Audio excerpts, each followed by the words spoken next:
Okay, it's 5:30. I call this August board meeting to order. First thing on the agenda is to approve it. Look at it.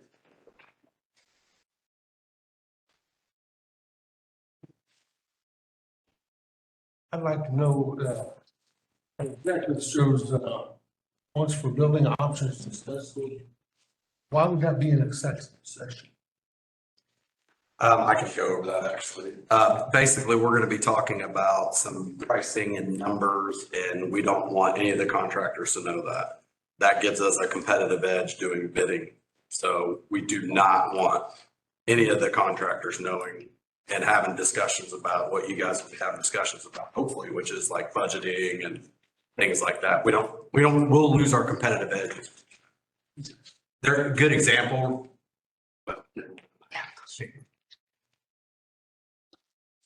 Anything else, Carl? Good question. Was there anything else? I think, Carl, there'll be a point though, when it definitely will have, in my opinion, have to go into regular. Oh, yeah, so I have to. Yeah. Yep.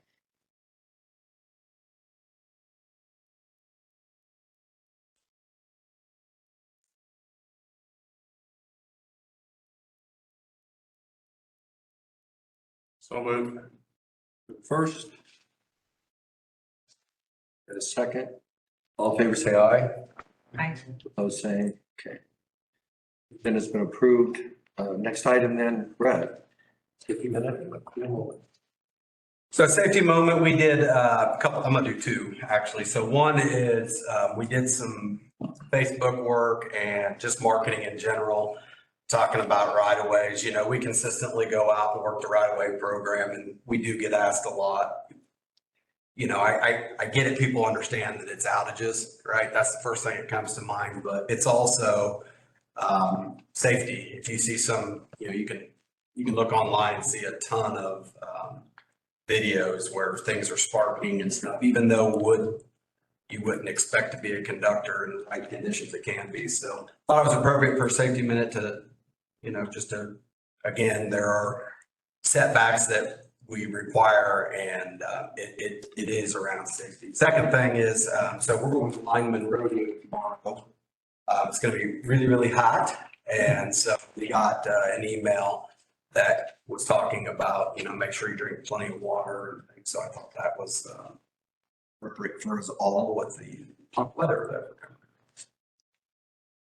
As far as a cool moment, I just talked about this one, but we are participating. So the Lineman Rodeo has been I think it was open in 2020 or 2020 or 2021. And essentially it's a cool, you know, you get to show your skills, hone in on your skills, your safety training. It's not necessarily a race for these guys. In other words, you could be the fastest time, and if you get something wrong or you disregard a safety requirement, you automatically won't win. So it really is good for our guys to do a little competition, hone in on that. They do some practice. And so anyways, tomorrow's the Lineman Rodeo, and I'm glad to announce that we've got three very well prepared participants. So wish them luck tomorrow. Second one is we participated according to our marketing plan in the Power of the Past. And I got the opportunity to go to two on Friday, but we did it Wednesday and Friday. And the attendance and having the kids there was Pat and the guys that did, you know, the MCing during it really did a good job of honing down to the kids. You know, what's one thing, you know, you took away, and he'd make them say, okay, what do you do if it's down power line? 1, 2, 3, and make them all say it multiple times. And so I think we made an impact. And I felt like they were well attended. You know, we got offers to come back and offers to participate in other events. So I thought that was a cool moment. All right. Excuse me, for your information. Do you have any? For your information.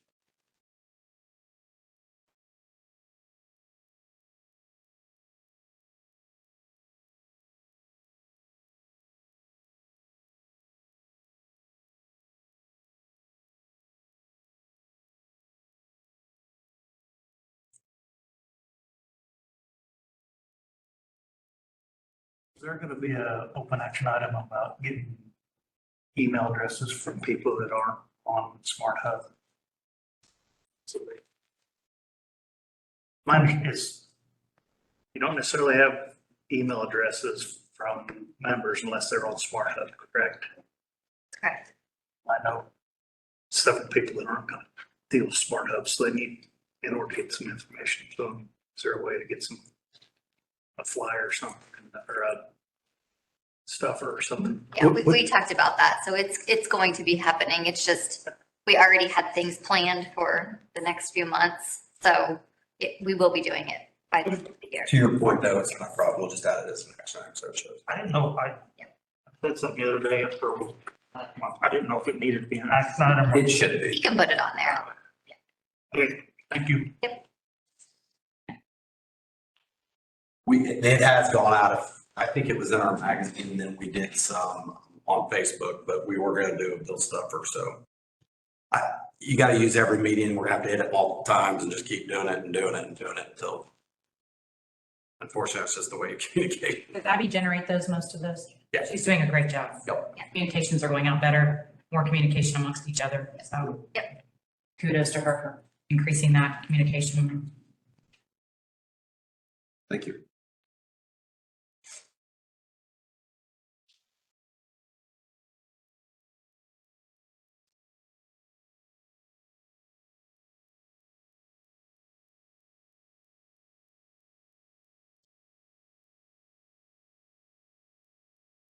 Anybody have anything else from for your information? Right, not hearing anything, we'll go on to, approving last month's, meeting.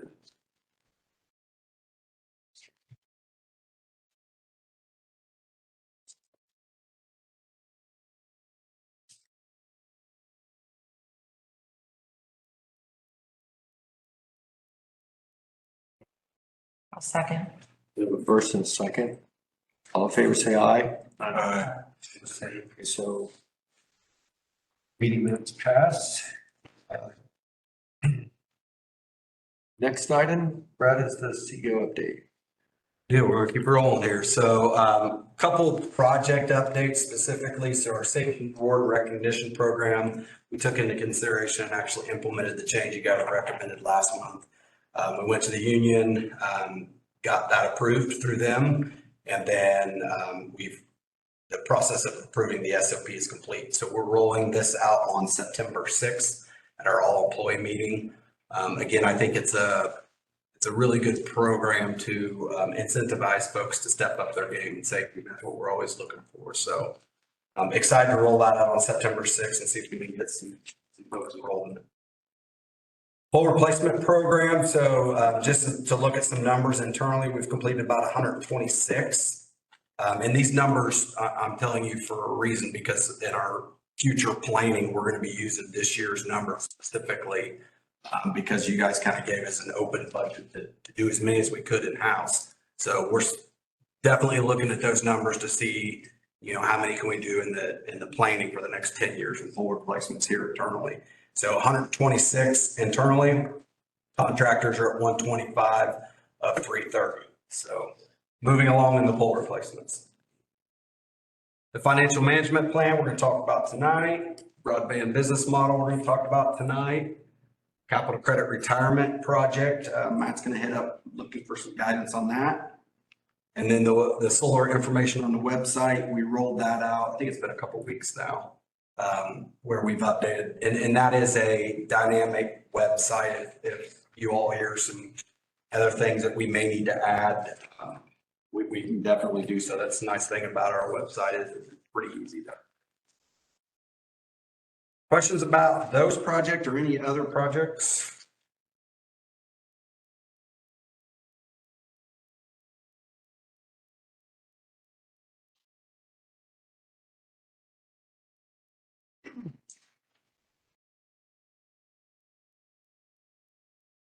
Any questions? All right, so the next part is going to the metrics. which I think we were all thinking would blow it out of the water, but didn't come in that way. So July's median temperature was about 2.6% cooler than our 5-year average. Our CCD was, so cooling degree days was 201 with our 5-year average being 298. So obviously you'll see that in some of the numbers here, which is our purchase energy. So Hoosier purchase energy was down about 2.1%. I'll do this just so Jason knows what we're doing here. Thanks.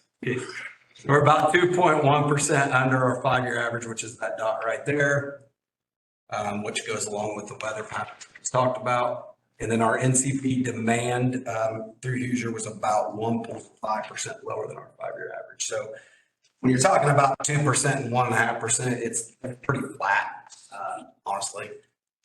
So you'll see that show up in the financials. As far as, so these are our residential sales. I'd say probably the most thing to pay attention here on is obviously residentials, even though it's still under budget.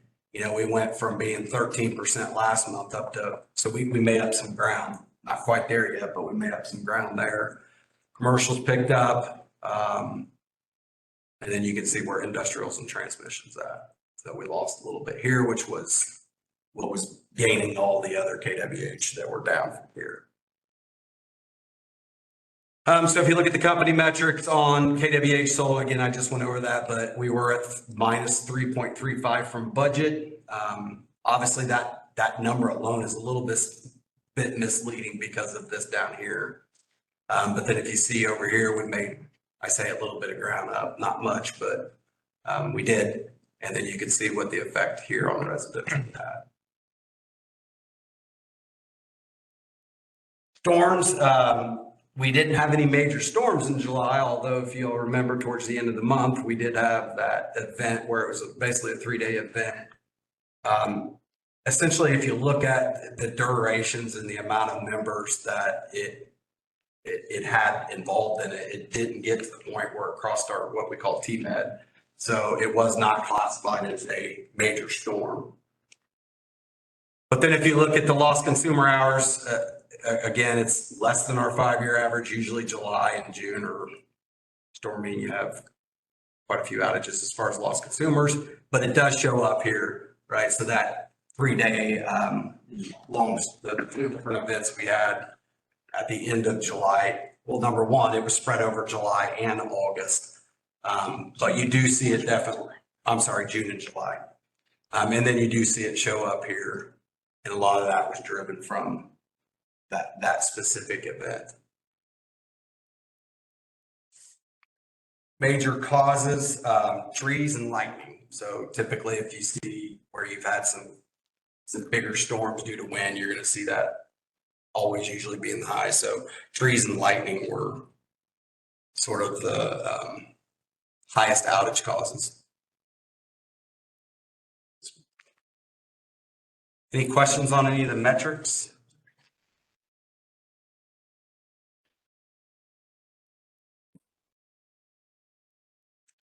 I think we're good. How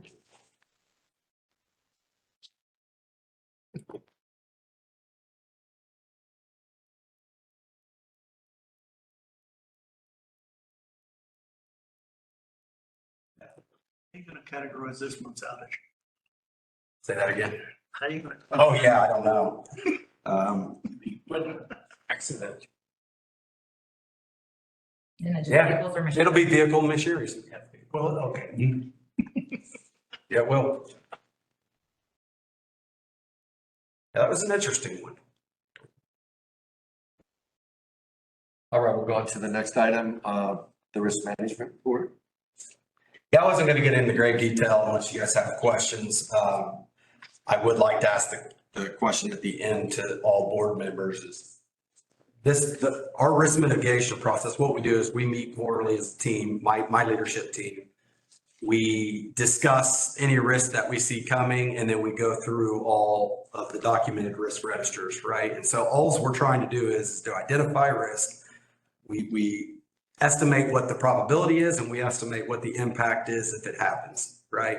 So it's essentially you're trying to pick some numbers, and if you look at the risk register file that I got on there, you can see how we distinguish the difference between the different numbering schemes that we have. So we meet quarterly, we go through those, and then we go back through all the other ones. So a lot of times there's really, really good discussion about something that we don't feel needs to be documented in the risk register type thing. So just wanted to point that out. But the other thing I wanted to point out is it's very, like, if the board sees things that you may think are a risk, use our process, because it works really, really well. Again, the whole idea is to reduce and mitigate risk that we believe is unacceptable. So you as a board member, I would say we should probably all ask each other or ask ourselves tonight, is there anything that isn't in the risk register that we're not talking about? Because there could be, right? We could be talking about it. We just don't feel like it's a risk that would hit us. But in general, you can see my report out there. I don't think there's anything. Oh yeah, I did want to have the talk about the first risk we added. So, and Sam's here if there's any questions. Cybersecurity is something that we are not immune, even though we're a smaller company, we're not immune to cyber attacks. They happen all the time. If you ask Sam, he's going to tell you cyber is always a risk. It's never, you're never done, right? You're always patching, you're always doing things to improve the likelihood to improve the likelihood of it actually happening.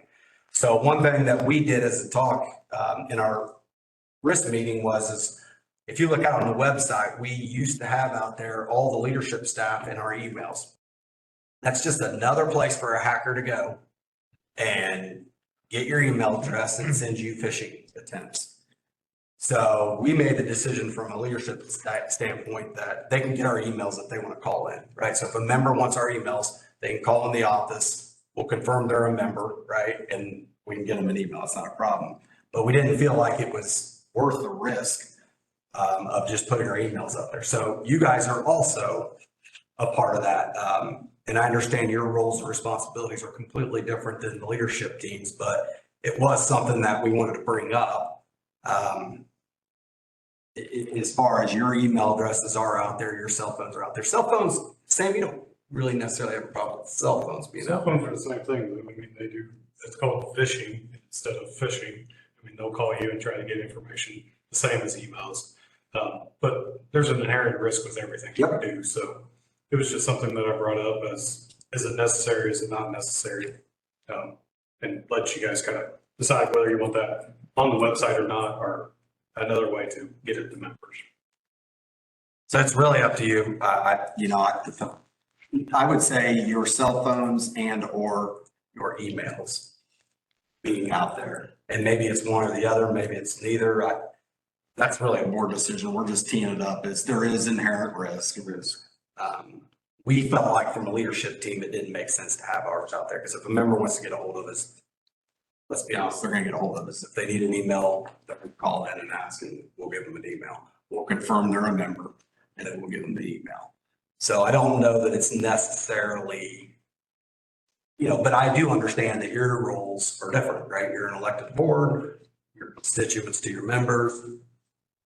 That's different. So we'll do whatever we want. I don't know that this is like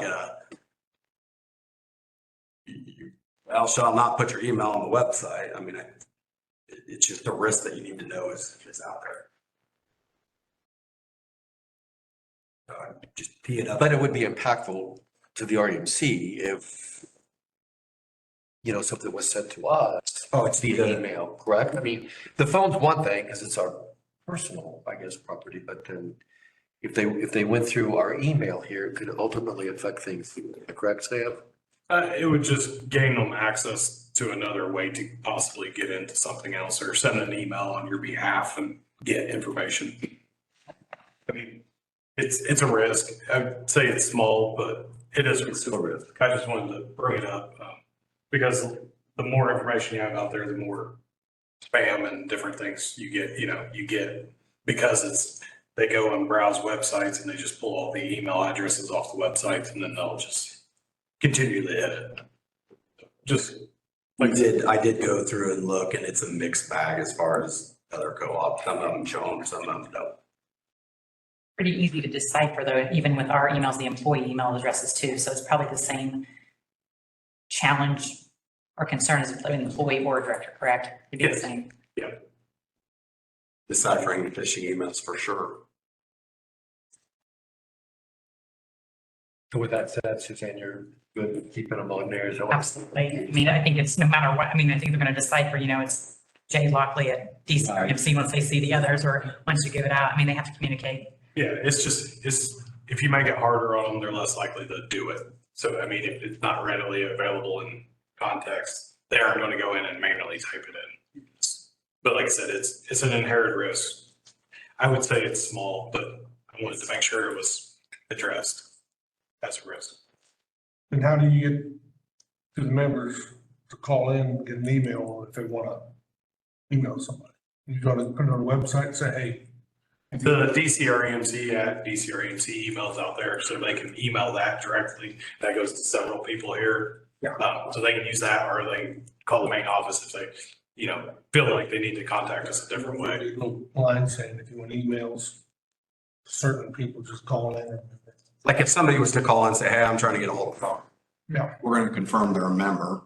We're going to give them your phone number if they're wanting, or if they're wanting your email address, we'll give them your email address. But the level of, like, we're going to confirm they're, number one, someone that's trying to break into your network is not going to make a phone call to the office to ask for your information, right? Yes, they will. Well, they could. Correction. They could, but it's something a little less like that. But we will confirm they're a member, right? That's the first thing that the girls do when they answer the phone. They're going to look up the account and they'll give your information. Again, this is probably pretty small. It's just something that we thought we'd bring up and let you guys assess. So with the DCRMC email, someone emailed that, it could be forwarded to us then, or Yeah, I mean, they could. is that a better way to do it, or? What's your opinion? I mean, it really doesn't matter. I don't know how many emails you guys get directly from members, if it's a high volume, low volume. So, I mean, how impactful it truly is, I don't know. I mean, that shifts the workload to somebody else to forward it to you. So, I mean, is it, like I said, I think the risk is small. I'm okay with it out there. I just wanted to present it as a risk. Especially, and it was kind of brought up because some co-ops are using personal emails for directors and not our EMC's email, and that makes a little different story too. So that was kind of brought up in the IT section in Indiana. So we're doing that part well. It's just whether you guys wanted it out there or not. I'm fine with it being out there. I mean, I'm not telling you we need to remove it. I just want you to be aware that the risk is out there. Any director have any issue with keeping it out there then?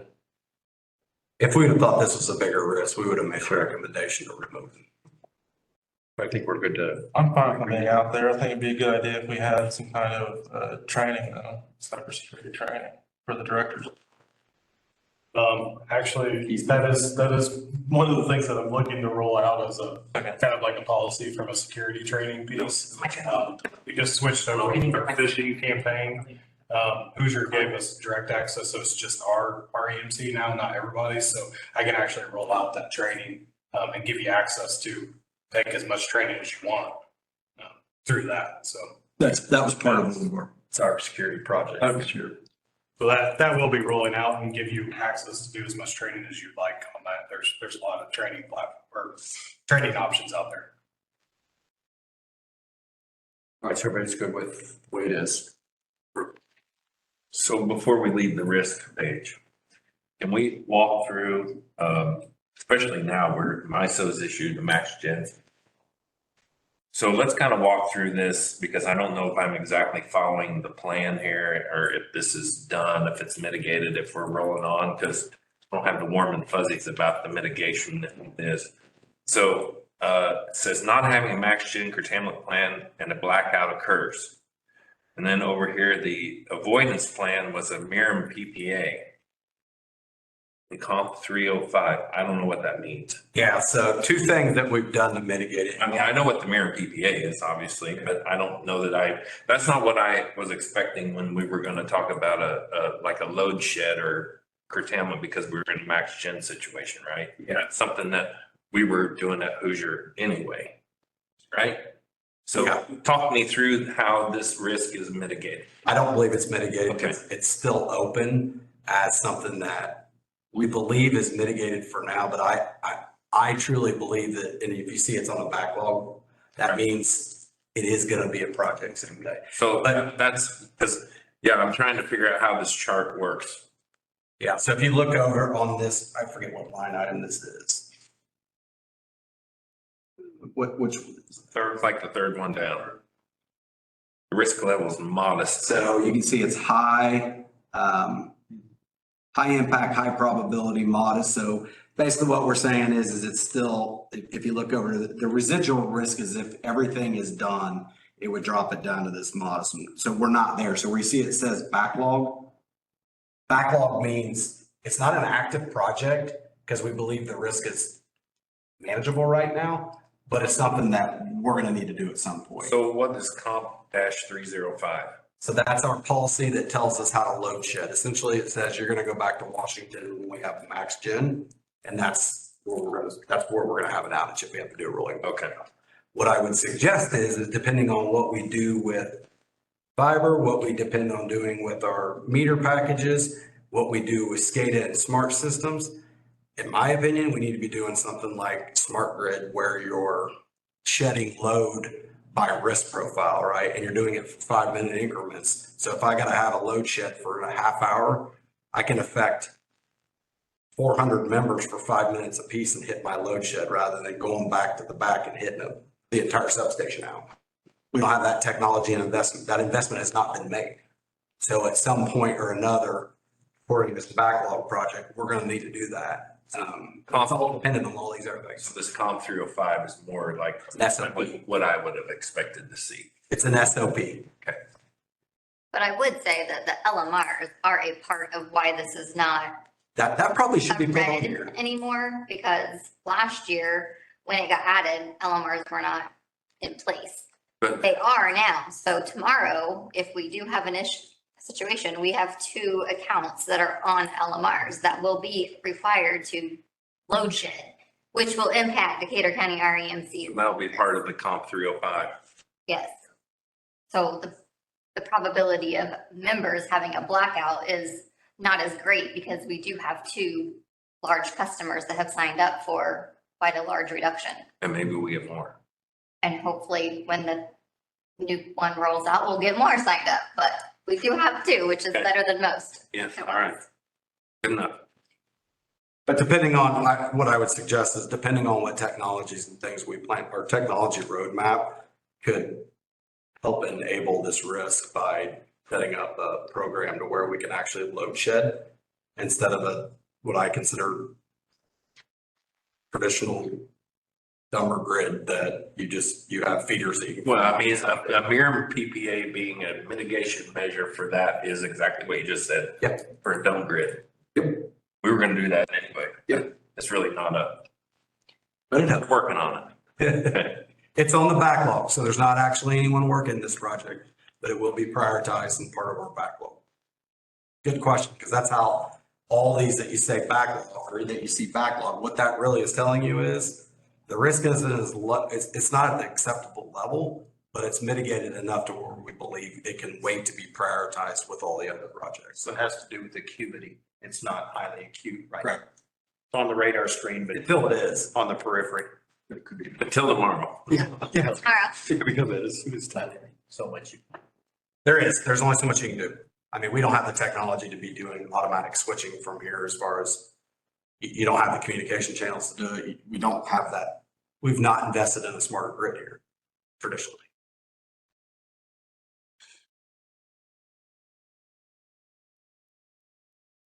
Anyone have anything else? All right, Matt, we'll go to the financial update.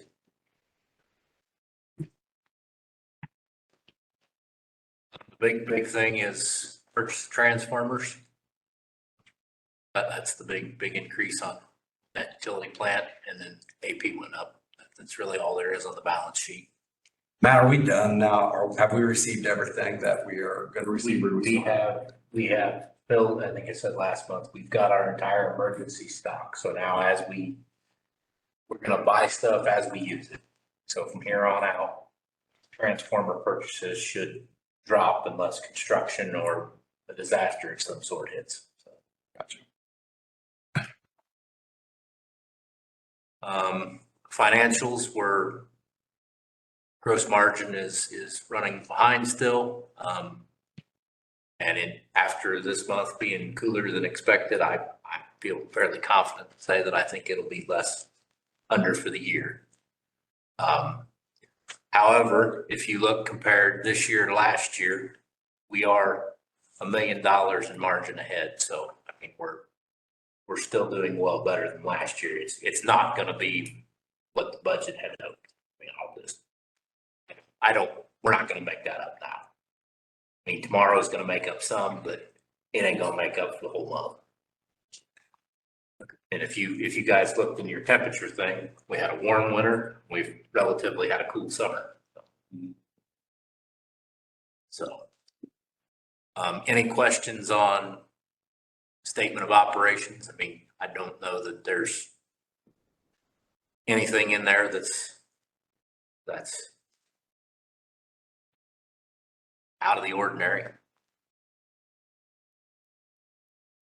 It's just really been a sales, I mean, to be honest, it's the same story at Hoosier too, right, Jason? I mean, it's. Well, great. Yeah. You know, you use a 5-year average with known and measurable pro formas for sales. So weather dependent. Some years you get them. Well, and our residential rates are purely based on KWH. There's no demand factor to Right. them. So if you don't sell the KWH, you don't get margin. That's a good If you had point. demand in there, it'd be more stable. Really good point. So. Any other questions or any questions, I should say, on the income statement?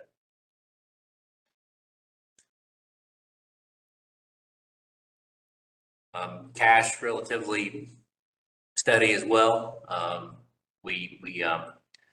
will report that we borrowed $1.5 million as approved last month, and we were able to get it at 4.28%, which is a quarter less than what it is today. So 4.5% today on that. So that was positive. We got it soon enough that we got it a little cheaper. From everything I read, they expect interest will continue to rise. Congrats, Matt, because he was sweating this whole thing with when do I pull small? And I know we talked about it last month as far as do I pull small pieces at a time? Do I go ahead and pull small? He made the decision at the right time, and I believe it was the right decision because we saved the members quite a bit of money in interest there. So, and we have paid off our short-term debt with that, so. And we prepaid Hoosier with whatever else left.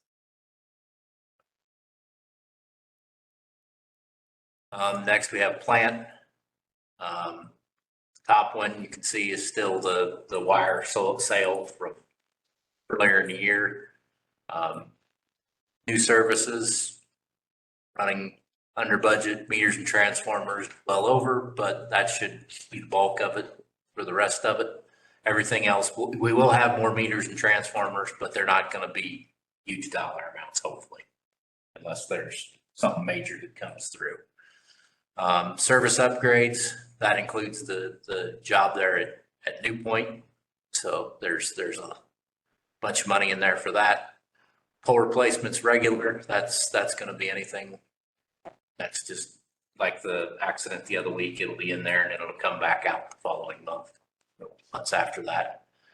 The G2, that hasn't changed in several months. Meter poles, that's anything that's been either, if it's been removed or red tag, or it's the meter poles. I mean, that's really all I'll say there. In the Westport, that includes everything that our guys and the contractors have done, so.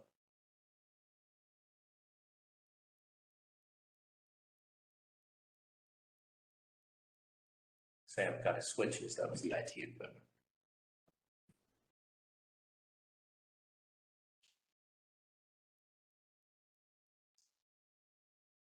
Any questions?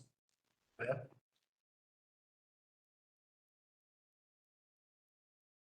All right, we'll go on to, financial management plan, and,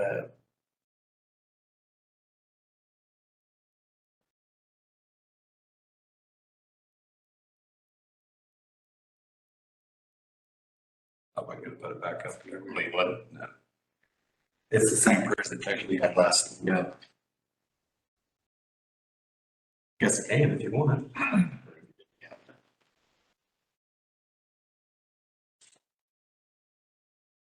I mean, in general, it's the same idea. If you guys can tell us what you want the capital credit cycle to be and the CapEx stuff to be and what your thoughts are on borrowing and give us the guide rails. Or if anybody has any more questions after they thought about it for the month or.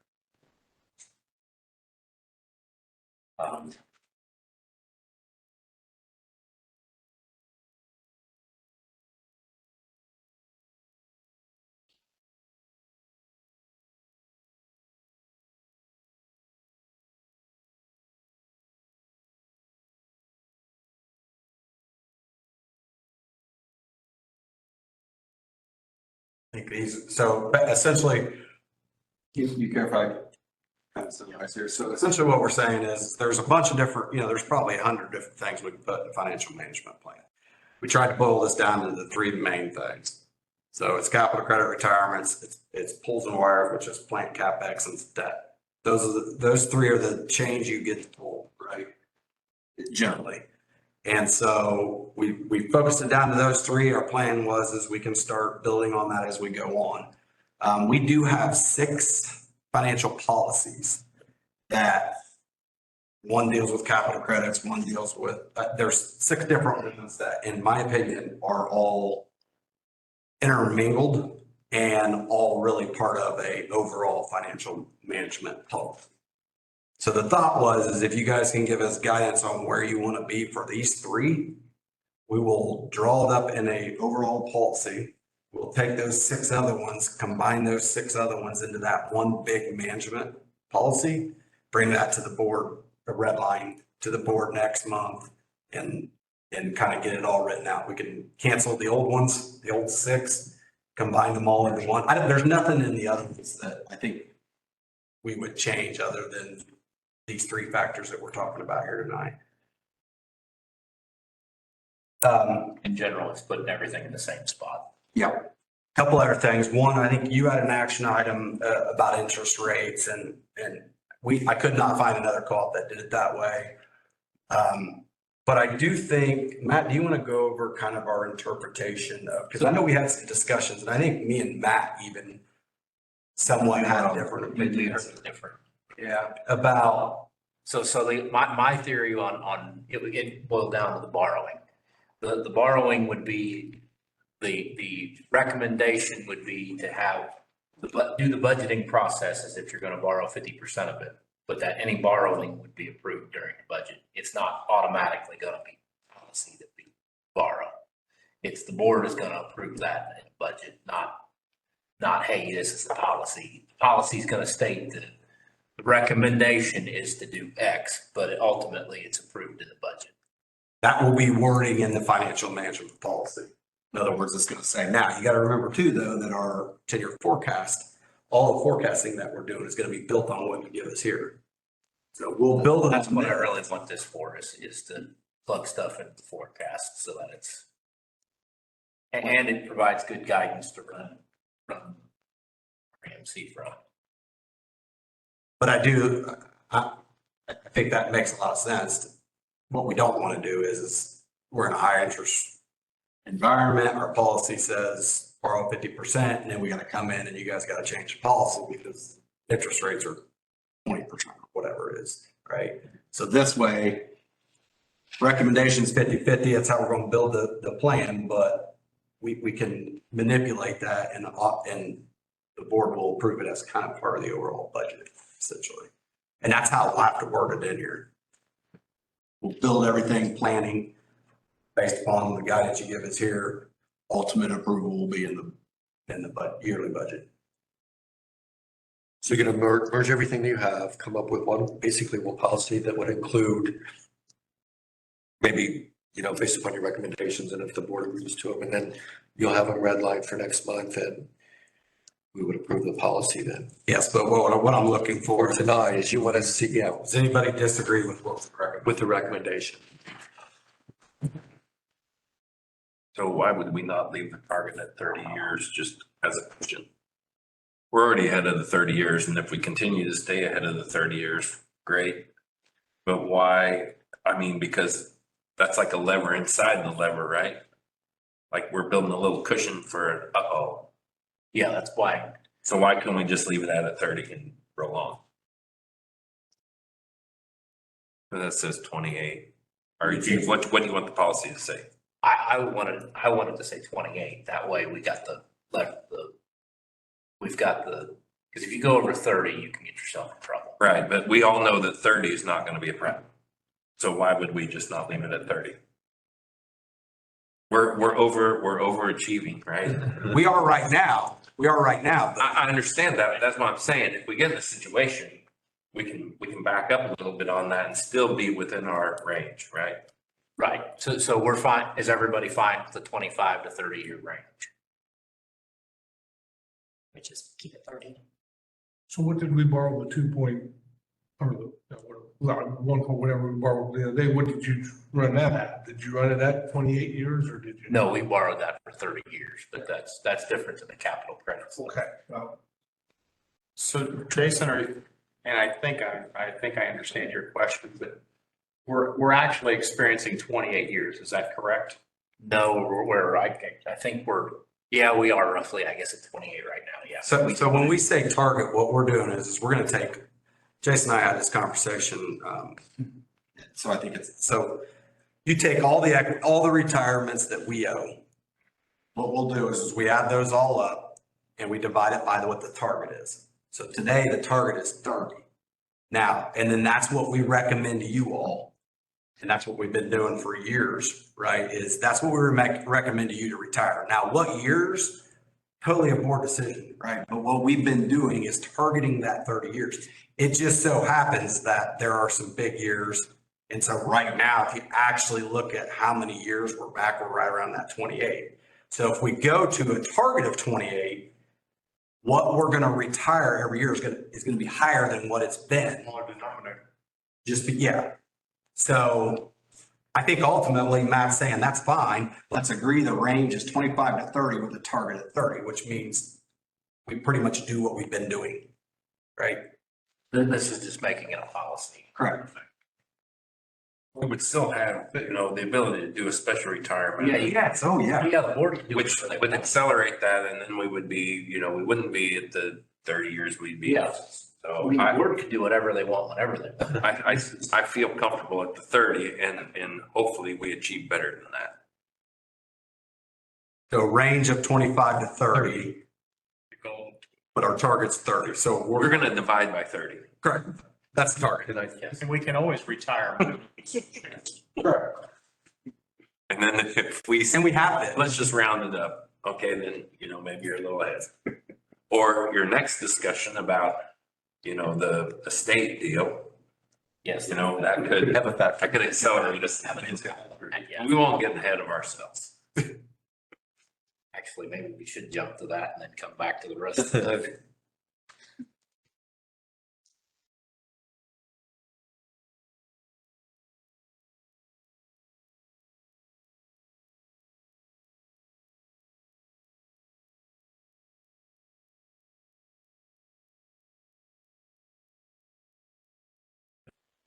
That makes sense. Yep.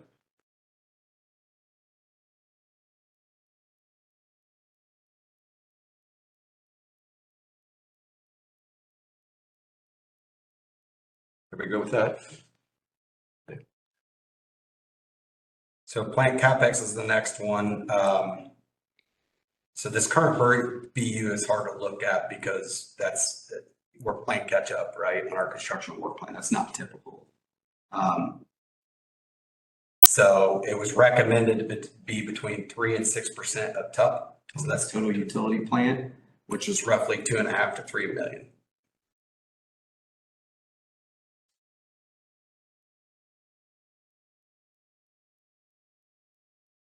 So what that's saying is essentially we're gonna go find roughly $2.5 to $3 million worth of capital improvement projects yearly to do, Every, more like, every year, Every year. every year. 3% be more like 1.8-ish. Can you do those real quick, Matt? Because I thought we talked about actually last month that those, that 2.5 and that three's off just a little bit.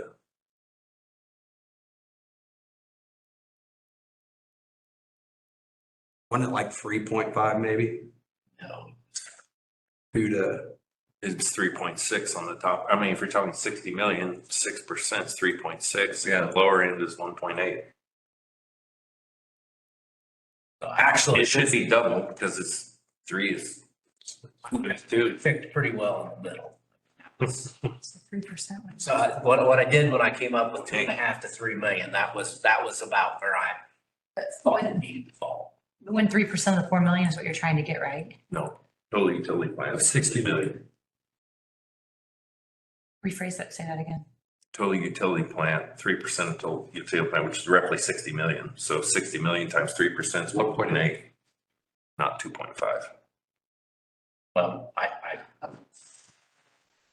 Actually, this isn't gonna be in the policy, this part here. It'll just, that's gonna move. The 3 to 6. Yeah, because you're, that's true. it was gonna. But I mean, to give us Yeah. the bumper idea, the guardrails, right?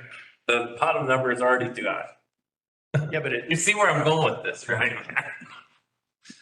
That's right. 3%, what are the numbers? Just, isn't there 62 million?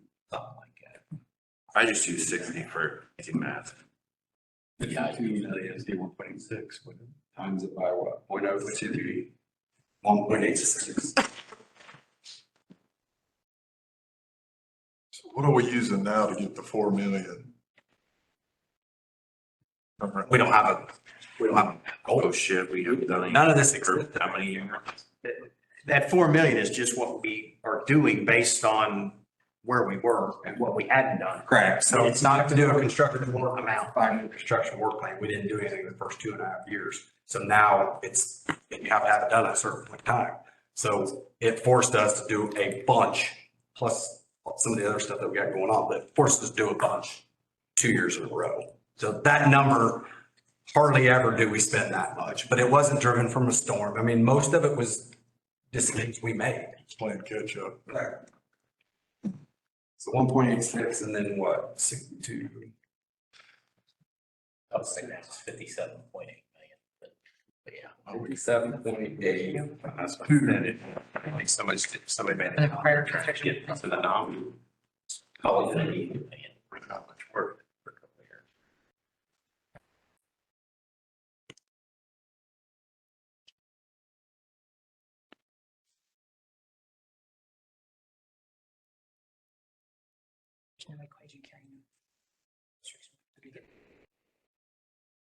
But then they just didn't, just whatever. Sucks.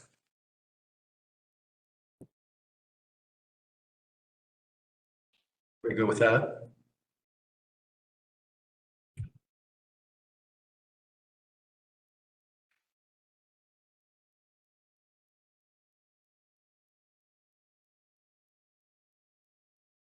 So every year we need to present a budget with a minimum of 30. Is the idea, Yep. No more than 6. and no more than 6. Is your depreciation numbers like 900-ish? Our depreciation number year to date.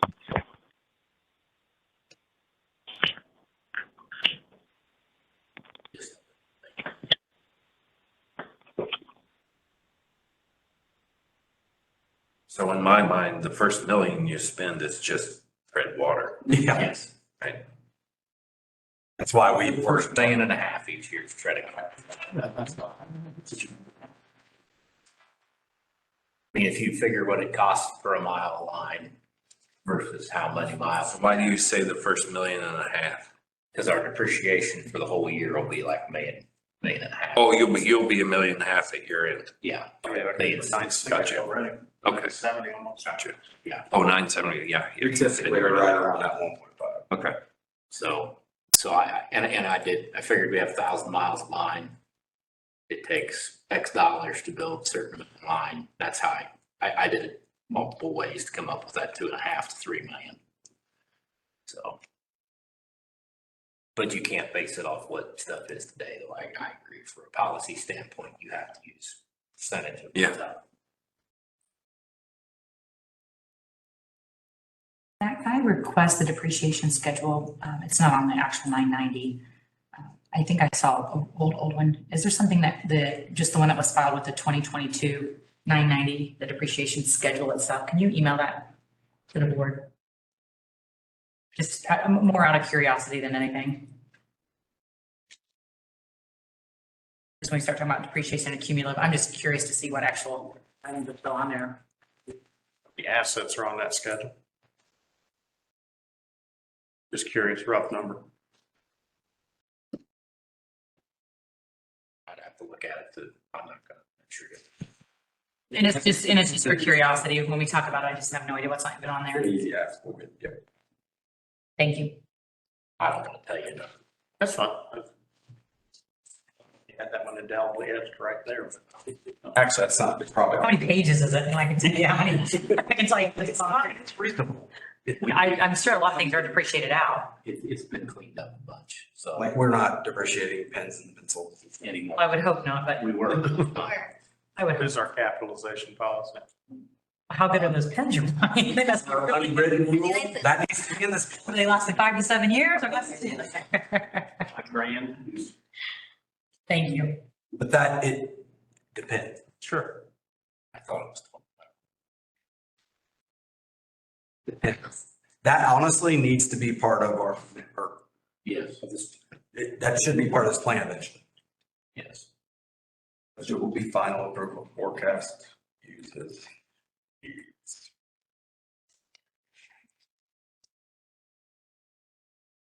that make sense?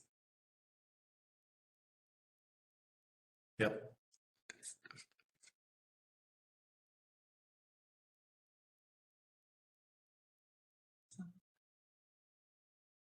Trying to say. It will be.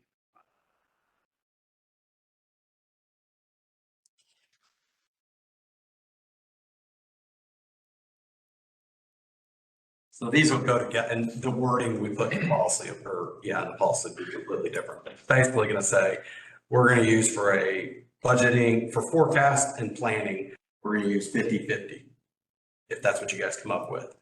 But final approval is a year over year in the budget.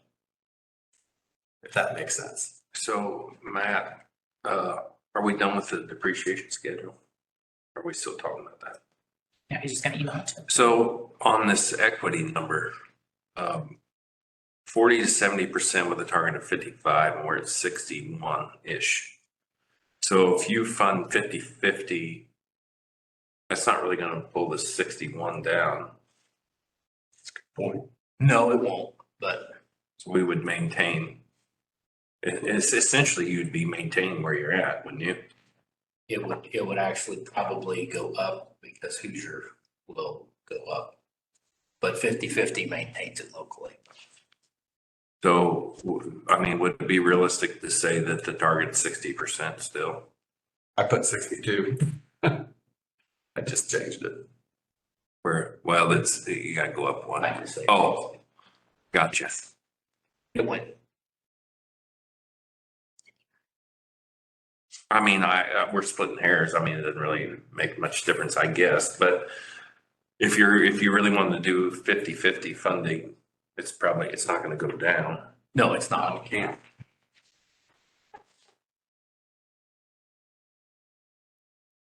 I think that what this is saying though is we're gonna stay pretty close in the near term. Where we've been, where we're at. I would like for it to say, we would like to still maintain our position being above average, both federal and state equity levels. Above average, Jason? Yeah, I don't have to be obscene about it, but The only problem I foresee with that is if you put that into policy, that. No, I'm not saying you would put that in the policy. Okay. But that's what this is saying, The goal. without saying it. Yeah, I got you. You're I don't want to say that, no. gonna say, man, that number moves all over the place. Not quick, but it can with some of the fiber stuff. That number has continually done this Yes, for the last 7 years. it's going to, even if this. That's what we're asking the board. What this means is it's gonna continue to barely though, right? But it is gonna continue to let your equity grow. This is not putting forth a plan that's going to increase your equity. But at some point in time, the board can make a decision to Correct. do something to change that. Correct. But for a starting place, this is probably a good starting place, right?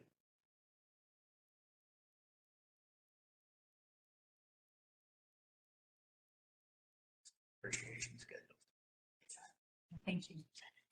Oh, this is a recommendation. Everybody's good with that? Correct.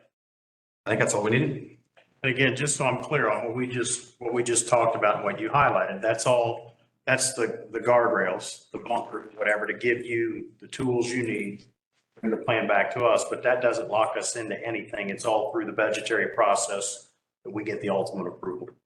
Well, I mean, your guardrail, yes, to answer your question, but your guardrails on capital credit. Right. Yeah, that's my budget. So yes, to answer your question. One of the policies that you're planning on incorporating into this is also the cash Yep, policy, which is at 1% yep, now, so you should have $620,000 of cash at all times. yep. And you have been a proponent of increasing that over time. You know, we've talked about that and you present that in a board. Do you anticipate changing that, or are you okay leaving that? Was that policy going to go away?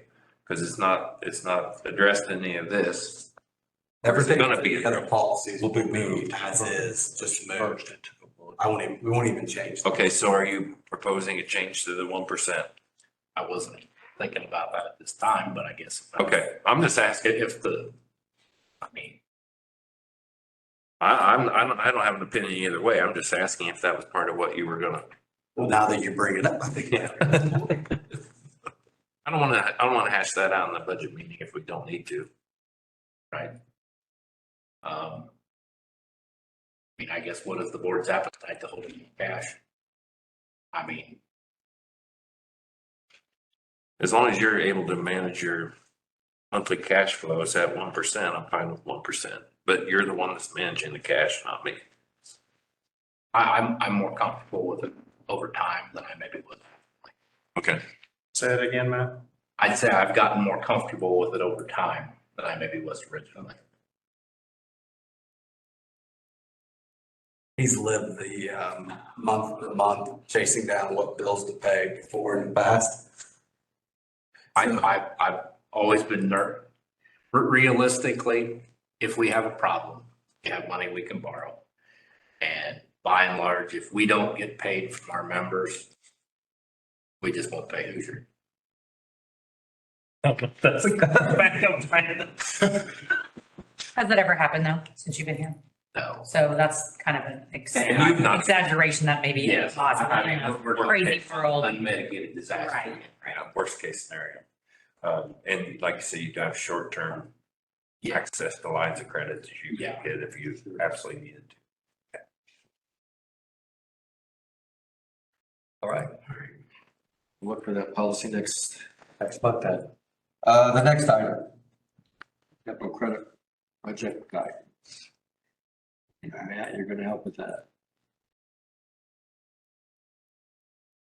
All right, so you skipped the slide, I think. Capital credits. Theme music or something. So there's three main things that we got questions on in general with capital credits. If we go, can you go to the next slide? Yep. So this is the one I want first. So is it gonna be retroactive or from today, or from a date you guys approve the thing forward? So what I mean by that is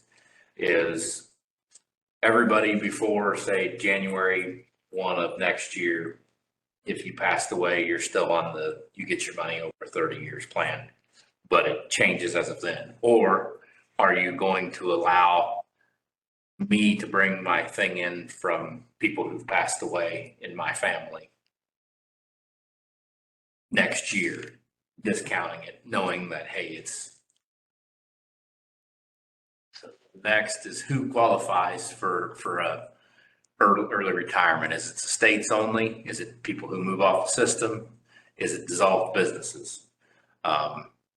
Is the Hoosier Capital Credit included? And then the other guidance is that I'm looking for and we are looking for is the discount rate. Higher the discount rate or lower discount rate impacts the payout. And there is some flexibility on how you slide that scale. There's a lot of different ways it can be justified.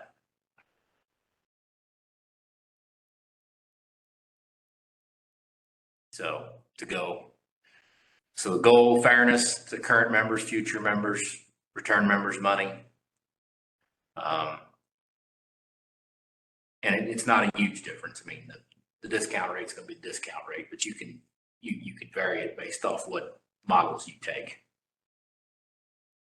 It's kind of like valuing a business. There's a lot of different ways you can count things.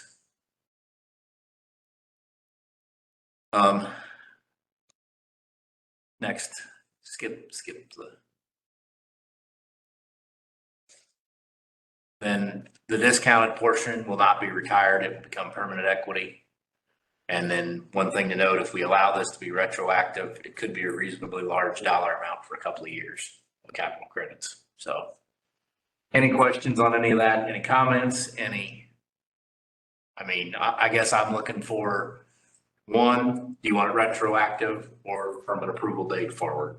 I guess that's the first thing.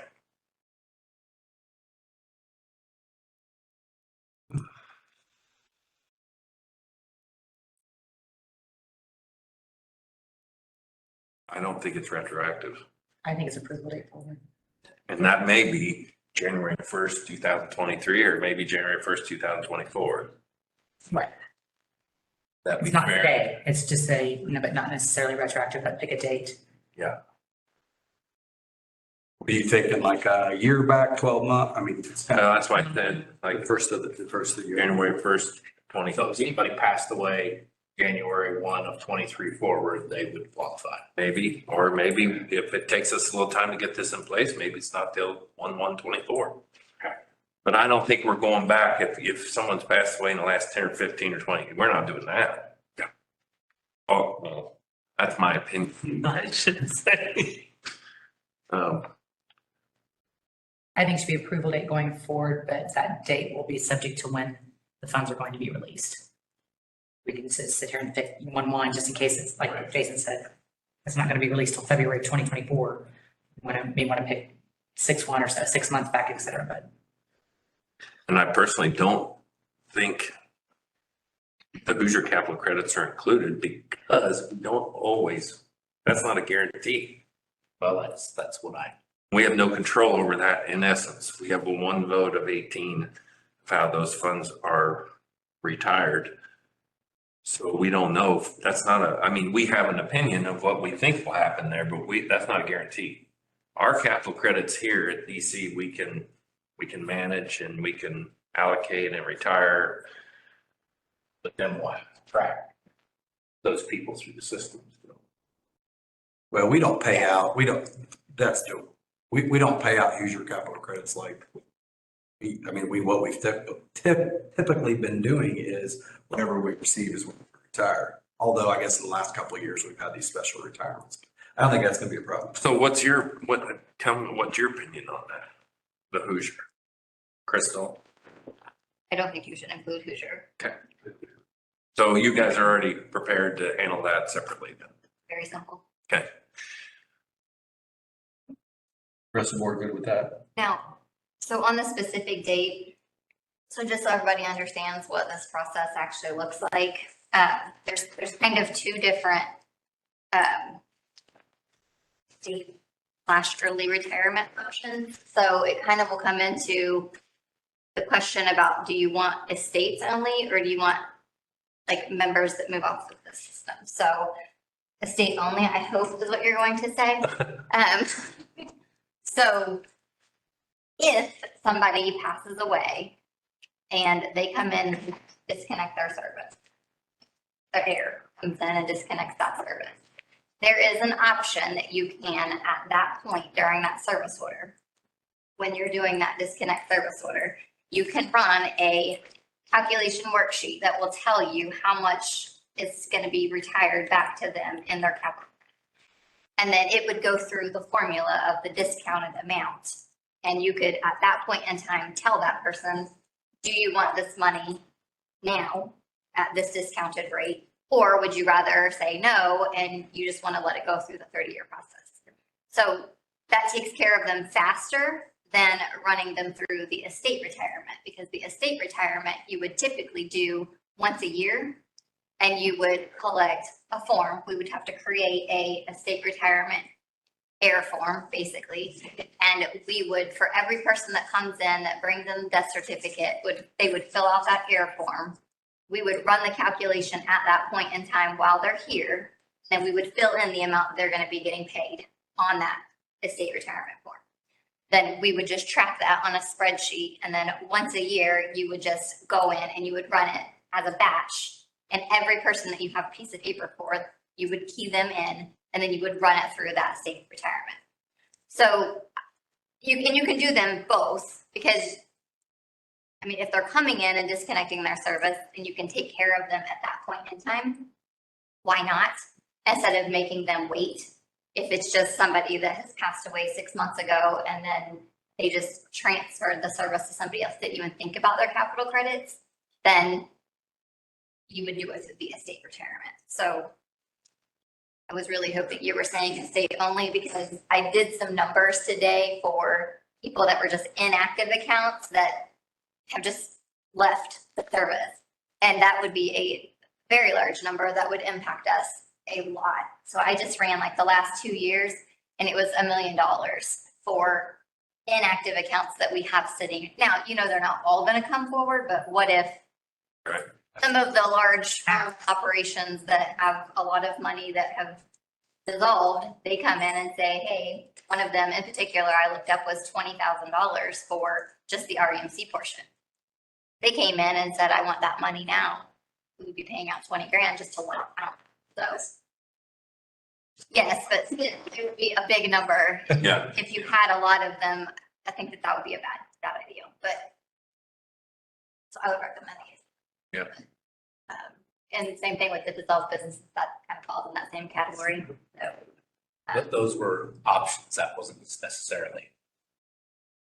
we just wanted to be clear on what your. So you would still have the option to get the payout over the 30 years if you chose. You don't have to take You the don't have to fill discount. the form out, right? You just don't fill have to the take the form. discount. Correct. If you want to, you Yes. could. And is that the only time you could do that? Though, I mean, is there one time? Like, could they come in the next year and say, oh, So say reconsider? for the early retirement, you would do it like at that point in time, but if they decided, hey, they didn't want to do it, it would just sit out there. And then let's just say 5 years later, they decided, actually, I do want the money. Yeah. They could come back in at that point and they could fill that paper out.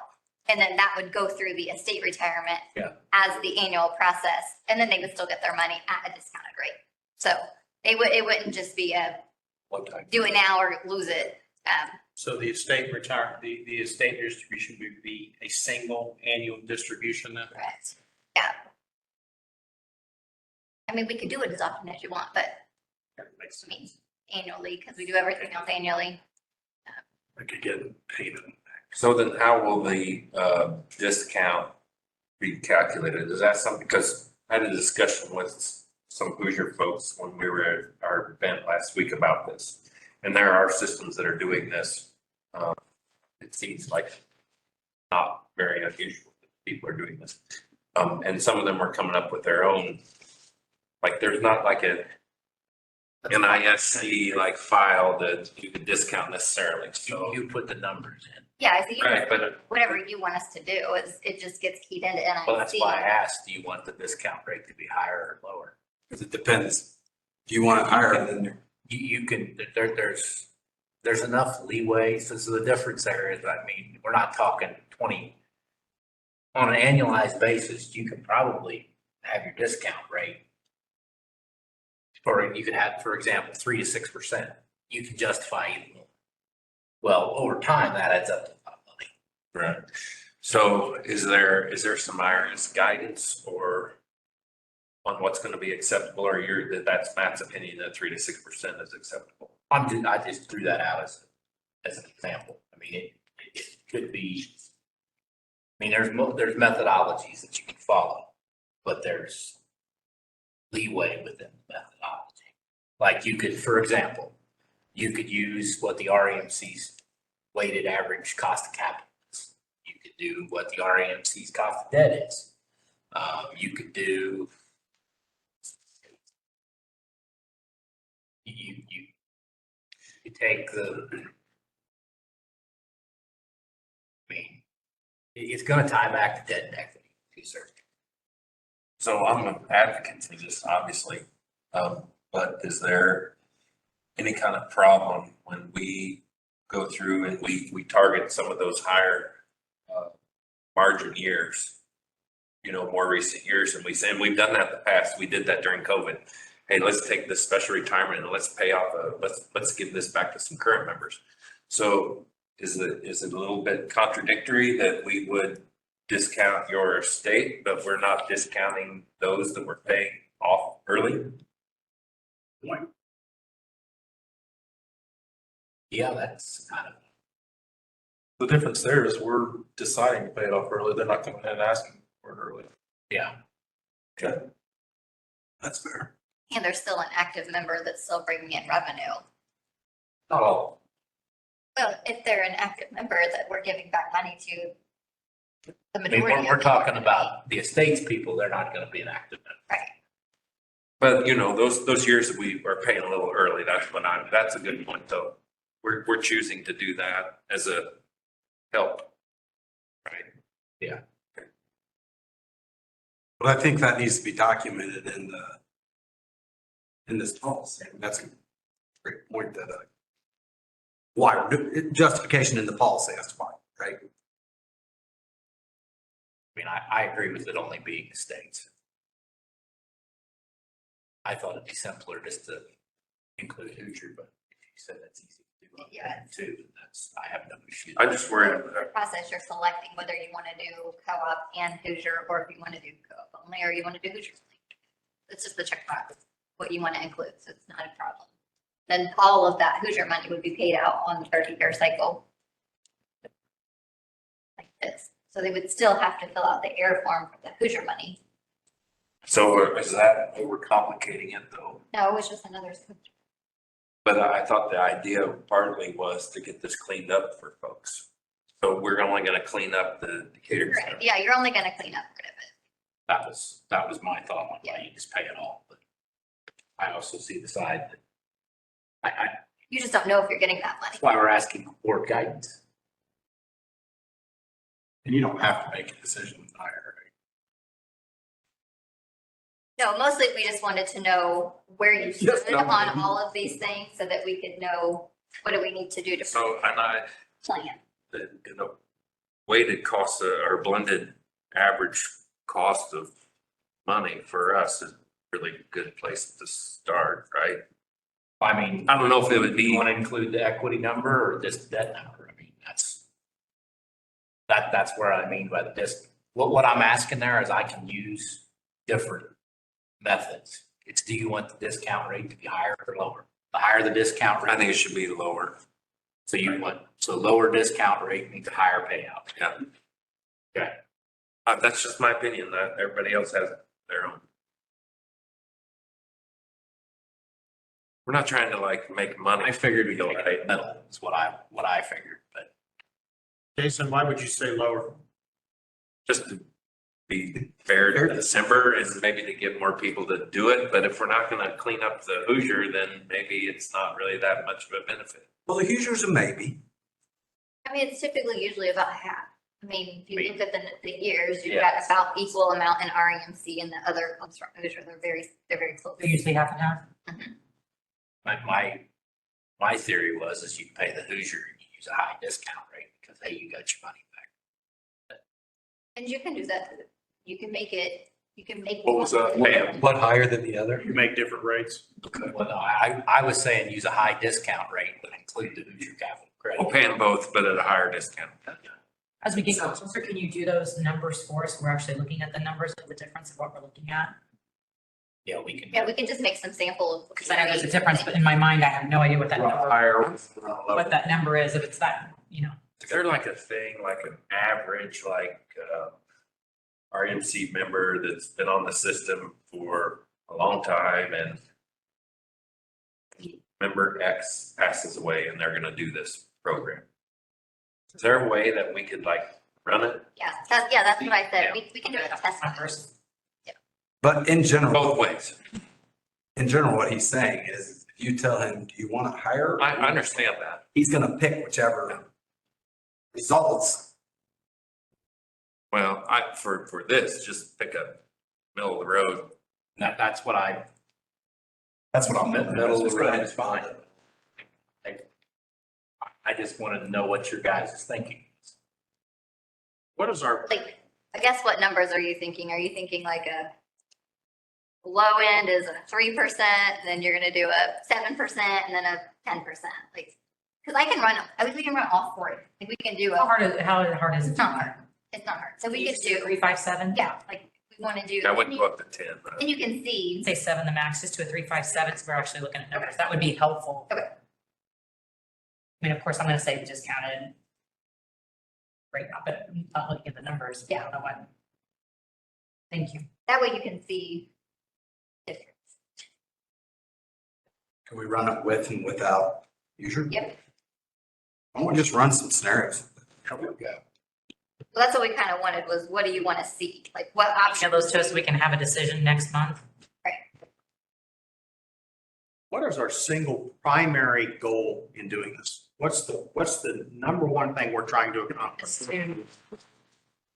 Well, I just want to mention, Actually, so one of the biggest things that we get is once people have passed away and we're paying out, if they don't fill out an air form and they're getting capital credit checks in the spouse's name that's deceased, a lot of them aren't able to cash the checks in. like, they can't negotiate it because it's trust. So whatever the case there's a lot of them have trouble with that.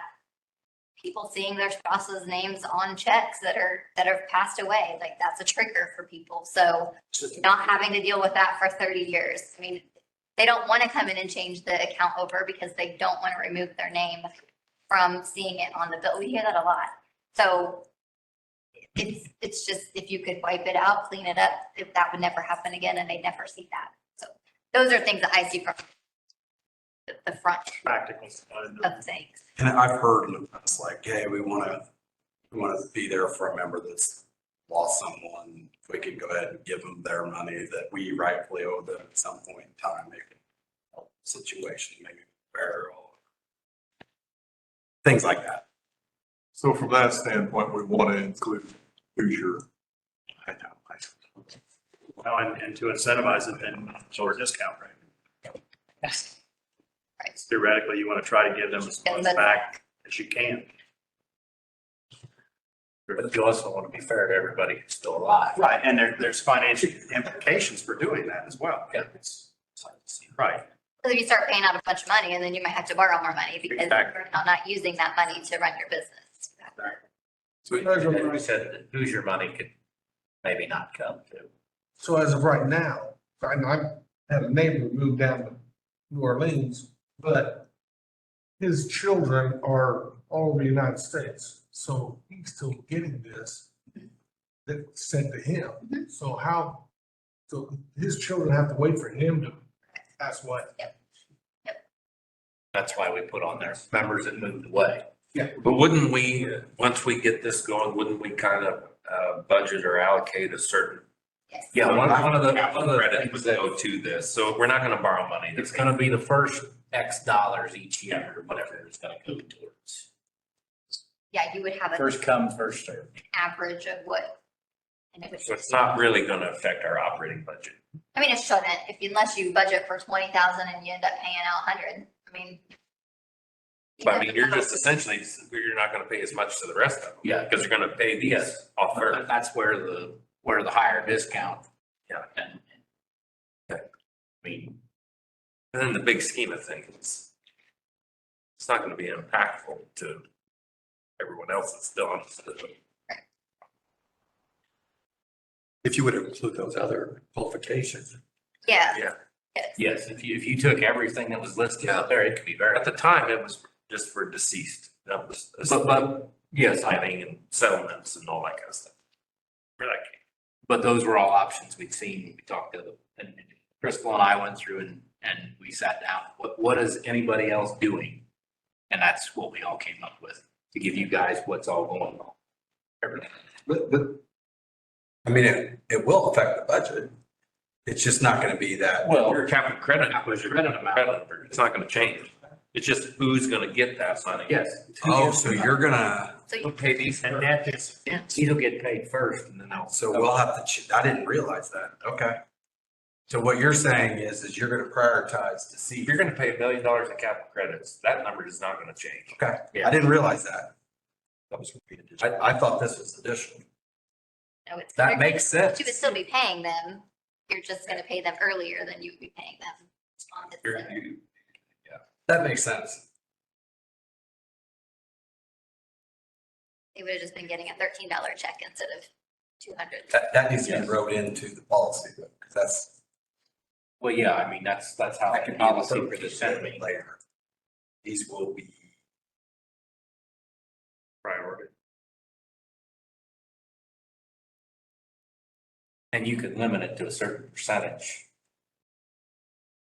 What you planned. First X dollars. Yeah, but then how do you tell the person Yeah. that comes in and says, oh, I'm sorry, we can only give you $50 because our budget's been met? And then you've got to Yeah. keep track of that. Yeah, we're not doing Fair that. enough. I think that's fine. We're not doing that. Sorry. You didn't know that. Died at throat though. I'm just going off the couple of policies Yeah. that Brett sent me that he got from other co-ops. So that was one of their things is that if you, once you hit a certain point, you could shut it off. Didn't say you had to, you could. Or most of them doing the state only. Yeah, there's some that do numbers moving off the system. I haven't heard of anybody do dissolve businesses, but That policy he has is the thing that you were talking. And they did their own calculation. That's like an in-house. All right, we good then? We'll put something together around some scenarios and bring back. Good discussion. Next item. Do some policy and bylaw. Start out with 303. Let me get there, I'm sorry.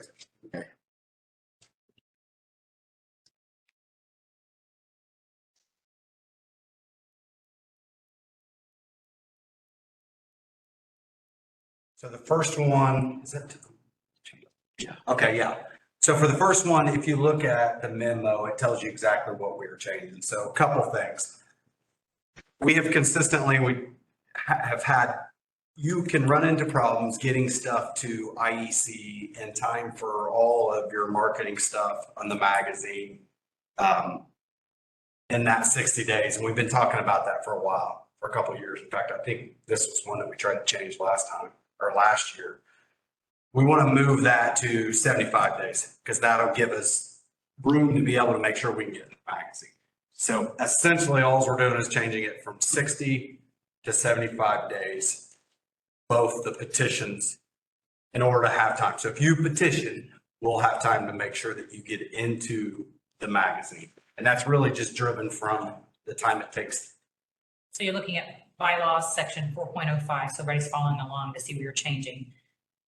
Signatures not less than 60 days. Right. Prior year, just changing that to 75. You got it. That's it. That's it. Well, that's the first one. That's number one. Okay. The nominating committee. Oh, yeah. So last year, when we went through all the nominating committee stuff, legal looked at it and said, you have a policy and then you have bylaws, which obviously your bylaws are sort of on top of policy. Here, you're right. Yeah. So it's not necessarily a problem because your bylaws are going to take over for permanent policies. But if you read what's in the policy compared to it, there can be confusion and there shouldn't be, right? So all we're saying is scrap that stuff that's out of there and just refer to the bylaws, because the bylaws are what you guys are going to dictate and the bylaws are superior anyway. So that was a change that I think we had asked for last year, and legal is just saying, hey, it makes good sense to get rid of it in the policy and put it in refer to bylaw. So basically, we're just going to stick to the bylaw, keep it exactly how it's written, 4.0. That's my recommendation, yeah.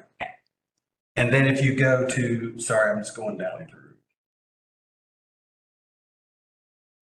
Holy cow, that thing's long. Well, it's page 28. Put it all in there. And then the last one was, we're just moving the location requirement to publish the candidates. I have no idea why that's where it's at, but we're moving it to section 407. So 306, what's in 306 is now in 407 when it comes to publishing the candidates' names. But keeping it the same. Just Essentially, yes. it's relocation of where it's located in the bylaws. Correct. Oh, from here to 407. Yes. Yeah. There's like 30 papers in, or 30 documents in there for 3 small changes. Okay, I mean, you've included the entire bylaw section, which is. But yeah. That was our recommendation.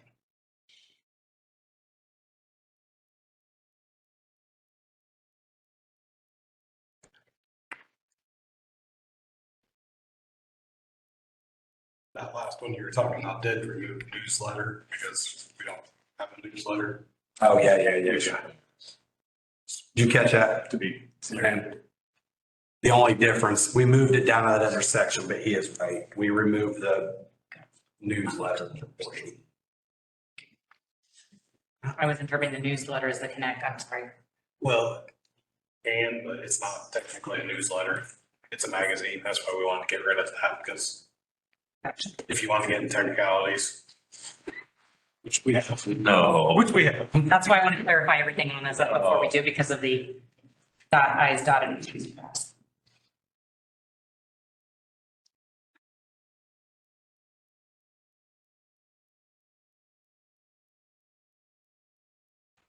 iPad is on.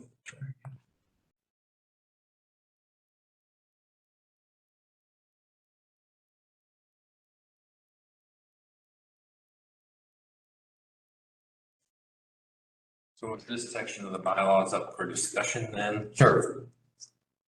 Because I'm sure everyone knows what 3.06 is. We've talked about it 100 times. If we're cleaning this up and under your revision, it's going to be C now, where it says to count all the ballots. Can we just cross that out? Not counting ballots anymore.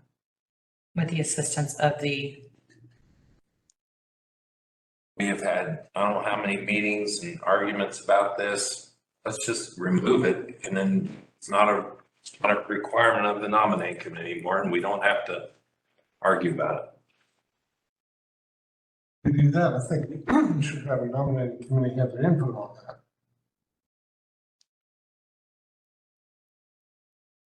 Because But as Jason just said, they haven't physically counted any ballots in many years. In the last meeting, one of the nominating committee members had a letter here stating he had a problem with that. And I think there's other members of the nominating committee that have that problem too.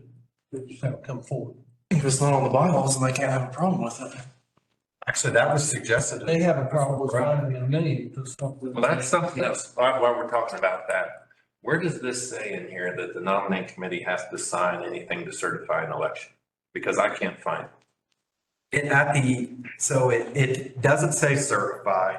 The words it uses is rule upon the validity of any ballot or voting issues the day of the election. So what does that have to do with them signing a report from SBS? Nothing. I have no idea what you would do there. So I understand that the nominating committee is not comfortable with signing something that they've only seen for a certain amount of time. So don't ask them to do it anymore. They don't need to sign it. let the attorney sign it, or if you need a signature, have the chairman of the CEC committee sign it, representing the board that we did the election the way we said we were gonna do, and it was, I mean, why are we having this drama when we don't have to have it? I don't agree with completely taking out count all ballots. However, it needs to be updated because they're not physically counting ballots. They're assisting in the associate or assisting in the company that's assigned company, which is approved by the board during the budget. They're not really, nobody hasn't counted ballots for how many years. However, I do feel like they still should be involved with the company and the process of the election. Well, I'm not saying that at all. So, because they're not physically counting, but somehow I think what I heard you Verbiage should say, be- yeah, you said, what I heard you say was assisting in the, assist assist the RMC employees and other agents of the cooperative in what? well, and I've looked through it in detail also. There's nothing in there that says nominating committee picks what company. That gets chosen with the budget from what I understand, which is approved by the board. So I know there's been some questions on that, but somehow assistance in the company assigned by the board of directors to oversee voting process. I'm just making this up, but that's kind of, I'm making this up as I go to make it sound really professional, but that's kind of what I'm thinking. Here's an example of some things. To replace that with the actual counting. For instance, we had an issue where a member wanted to vote for, I think it was a mother or a father or something like that, wasn't able to come to the meeting. So they asked the question, can I vote for these? Can I go ahead and make the ballot for both of these? Nominating committee member is going to say, please go see our lawyer, the attorney, right? They're not, they don't know the bylaws, Or just mail it in and not ask. but it got asked. Yeah. I mean, this is a real life issue. This happened this year. So a nominating member is not going to be in a position to understand the interpretations of our bylaws. That's why we have an attorney there.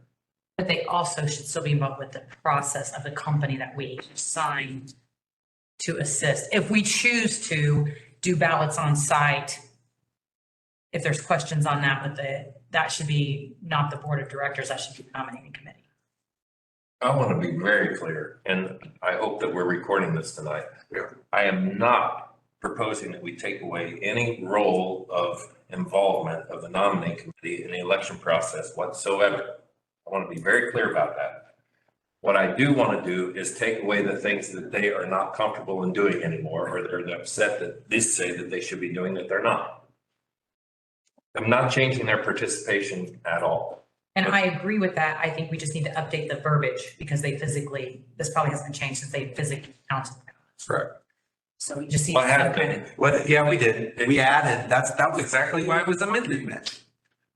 that's why we added with It was amended to, oh, that's the other part. For the other agents of the cooperative. That was added to allow for electronic voting. why we did that. Yes. But it We has can't been twisted. legally spend money in legal fees because it gets challenged, even though the intent is we added that to the end to allow the SBS process, the election process. Would it be as simple as to change that to assistance with voting matters of RMC employees and other agents of the cooperative? So what does that mean? That they would be assisting the company who the board elects to assign.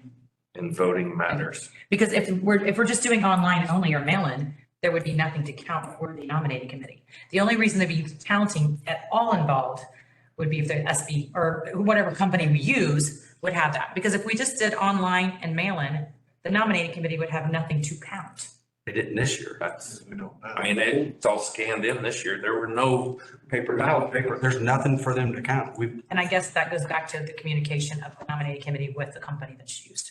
So, I mean, some kind of verbiage, I think would be, from what we keep hearing for the last how many years, would address that situation too. I don't know what they would do. I'm not disagreeing, Suzanne. I just don't know what they would do. I don't know. But what does this? Receive the emails of the updates of how many districts have voted, receive the emails of what percentage of RMC members have voted, what have not, those types of communication, they should have access to that. Yeah, yeah, it's. We didn't do that this year because we said no one wanted any of that. So we did not send that. Hasn't that been a question in the past, whether they were not? Yeah, this year they said they didn't want anything. They didn't want anybody to have anything. That's why. We couldn't even look at it from the REMC. They wouldn't let us look at it. So we just didn't know until the day of. It's like we hear this from one member, let's go do something so we can say we did something. We did it. We heard this, it's just a lot of wasted money and effort and arguing on, if you want my opinion, on stuff that doesn't. I don't know what the nominating committee would do at the election. They're gonna go over and say, hey, Wickets, can you please rule on this? There is no ballots to count. There are. For the drive-through, they just accepted the actual ballots. They physically took them out of their hands and handed them to SB, the company. Is that what they did? That's physically what they did. So they were involved in the assistance of, if we would have to do a drive-through again, they would be the ones touching the, right? That's what they did basically. But that's because we didn't have an That we would just- agent from SDS there that year. Well, we did. It was behind and they actually walked But them they over. changed that process and we actually end up paying more money now to allow this electronic on site. If we allow on-site. I would suggest you never go back to paper ballots ever, ever, ever, ever. That was a nightmare. Technology is there. Why would we do Because it? on site, SBS was the ones that handed them the iPad. They administer Assisted the them. election They had a designated corner of the. Yeah, with the attorney. I mean, there's two people, the election company, the attorney. I don't know what a nominating committee member is going to be able to do for you. I don't know. Dale's got something. And I don't want to sound, I guess ultimately, I understand what the nominating committee used to, what services they used to provide. But under the current way we're conducting the election, I'm not sure I know what the nominating committee does at all, other than create a lot of unrest that causes a lot of discussion and it's costing us money. So I'm not saying I'm in favor of, but I think there's some wisdom in exploring the elimination of the nominating committee. I don't know what, if it were gone, I don't know what that prevents. Big stuff. I don't know what that prevents from occurring on an annual election, and maybe I'm just naive to that. I would suggest the nominating committee is it's, yes, you could do that. It's a group of folks that are looking for qualified individuals. What we don't want to do is get ourselves in a position where you don't get any petitions, you never get anybody that wants to run, and one of you want to leave and we can't. There's nobody looking, there's nobody to run. Do any other directors have difficulty in trying to find anyone to run for nominating committee? Because I have a tremendously difficult time. True. So the fact that you have it doesn't make it easier. I agree. And I want to comment on all the comments that we hear from the nominating committee. I think they may be more personal than what the committee, how it's represented. I don't know if they've ever voted collectively or, we hear from individuals that say, we don't have the votes, but I don't know if they've ever taken a vote on in the committee itself. Is it the committee that's telling us that, or is it just individuals? But to Bill's point, I mean, they get a printout from Survey Impact with the attorney sitting right there. What do you want? Validating. What, but, Why? okay, let me just hypothetically ask a question. What if that, whoever that person is on the nominating committee chooses not to validate those results? What if they're not willing to sign those counts? What happens then? Is it majority then? What I would suggest is the attorney's going to still, I don't know, I'm speculating here. Well, I think. The attorney is going to go with the results that they've got, and they're going to tell that nominating committee member there is a contested election process. They can go through the contested election process. It's all called out in the bylaws. I don't think I don't know. I'm speculating. That's what the attorney would do. And I'm asking, So if the nominating committee came in and said, we want still to remain on site voting, We want to do online, paper ballot, and on-site voting. Would it be, I would suggest just to update, to clean it up, assistance with voting matters with the assigned voting company. So that if we physically have to do a drive-through, they physically take those ballots and hand it to, so no one on the board is assigned, or no one else is, I mean, that's basically what they've done at the drive-throughs. So it would be no counting, because we're not going to go away from online voting, obviously, anytime in the near future, but just assistance with the voting matters with the assigned voting company. You could do that. The only problem with that is how many dollars did we spend due to interpretation? And we were told by the nominating committee, if you guys remember very clearly, that your bylaws are too vague. Like, tell me what I'm supposed to do. Okay, so with that, I also think numbers involved to show the nominating committee how much it costs our IMC members to have that on-site voting We did. before. Because really, who made that final decision to have on-site voting? Was that the nominating committee? The nominating committee does not do anything but make a name. No powers. Okay, They have no powers other than nominating. it's interesting to see how many people, I think do we have the numbers of how many people actually voted on-site yet? Have we? It was 70 or what, you're going to get a report out. In September, right, next month. And how much those 70, if you divide how much they charged by those 70 votes, Crazy. that's, I think, for our REMC members that are conservative, want to save money, there would be your answer. But we were pushed by couple of the nominating committee members, if you remember, you guys were pushed really, really hard. We were pushed really, really hard that no, you want to have people, we want to have access for people to vote. It was on their documentation. So we had more when it was a drive-through versus the on-site. We had more paper ballots. Not many. Not that many, but we did have more. No, I don't think No, so. we had more in-person vote this year than we did. Really? I think we had 90 something this year and we had like Not many, 71. but So if we take that number divided by what SBS charges to be on-site. I completely agree with you. $1,000, wasn't it? The only reason you guys went forward with that, I still remember the conversation, is because there were people on the nominating committee that said, in fact, their campaigning material all said, vote online. We encourage our members to vote. No, I'm sorry, to vote in person. It was on every one of the So we campaign. got the votes. But that in-person vote was electronic, right? Not paper ballots. but I don't think I don't think they do that. that was a phone call that I actually got from one of the candidates. Gene, can I ask you, you've been in that when SBS comes in and the attorney's there, and the nominating committee's there, right? You've been in those several times. So that form that SBS asks all of the nominating committee to sign the form, is that how that goes? Does the attorney review it for? The attorney. Oh, okay. So SBS is not even they're not even in the room, or Your SBS is in the room, but the attorney is asking them to sign. okay. Well, I think I agree with, and we've heard that numerous times from those folks being asked to sign that. So just don't have them sign it, because there's nothing in here that says they have to.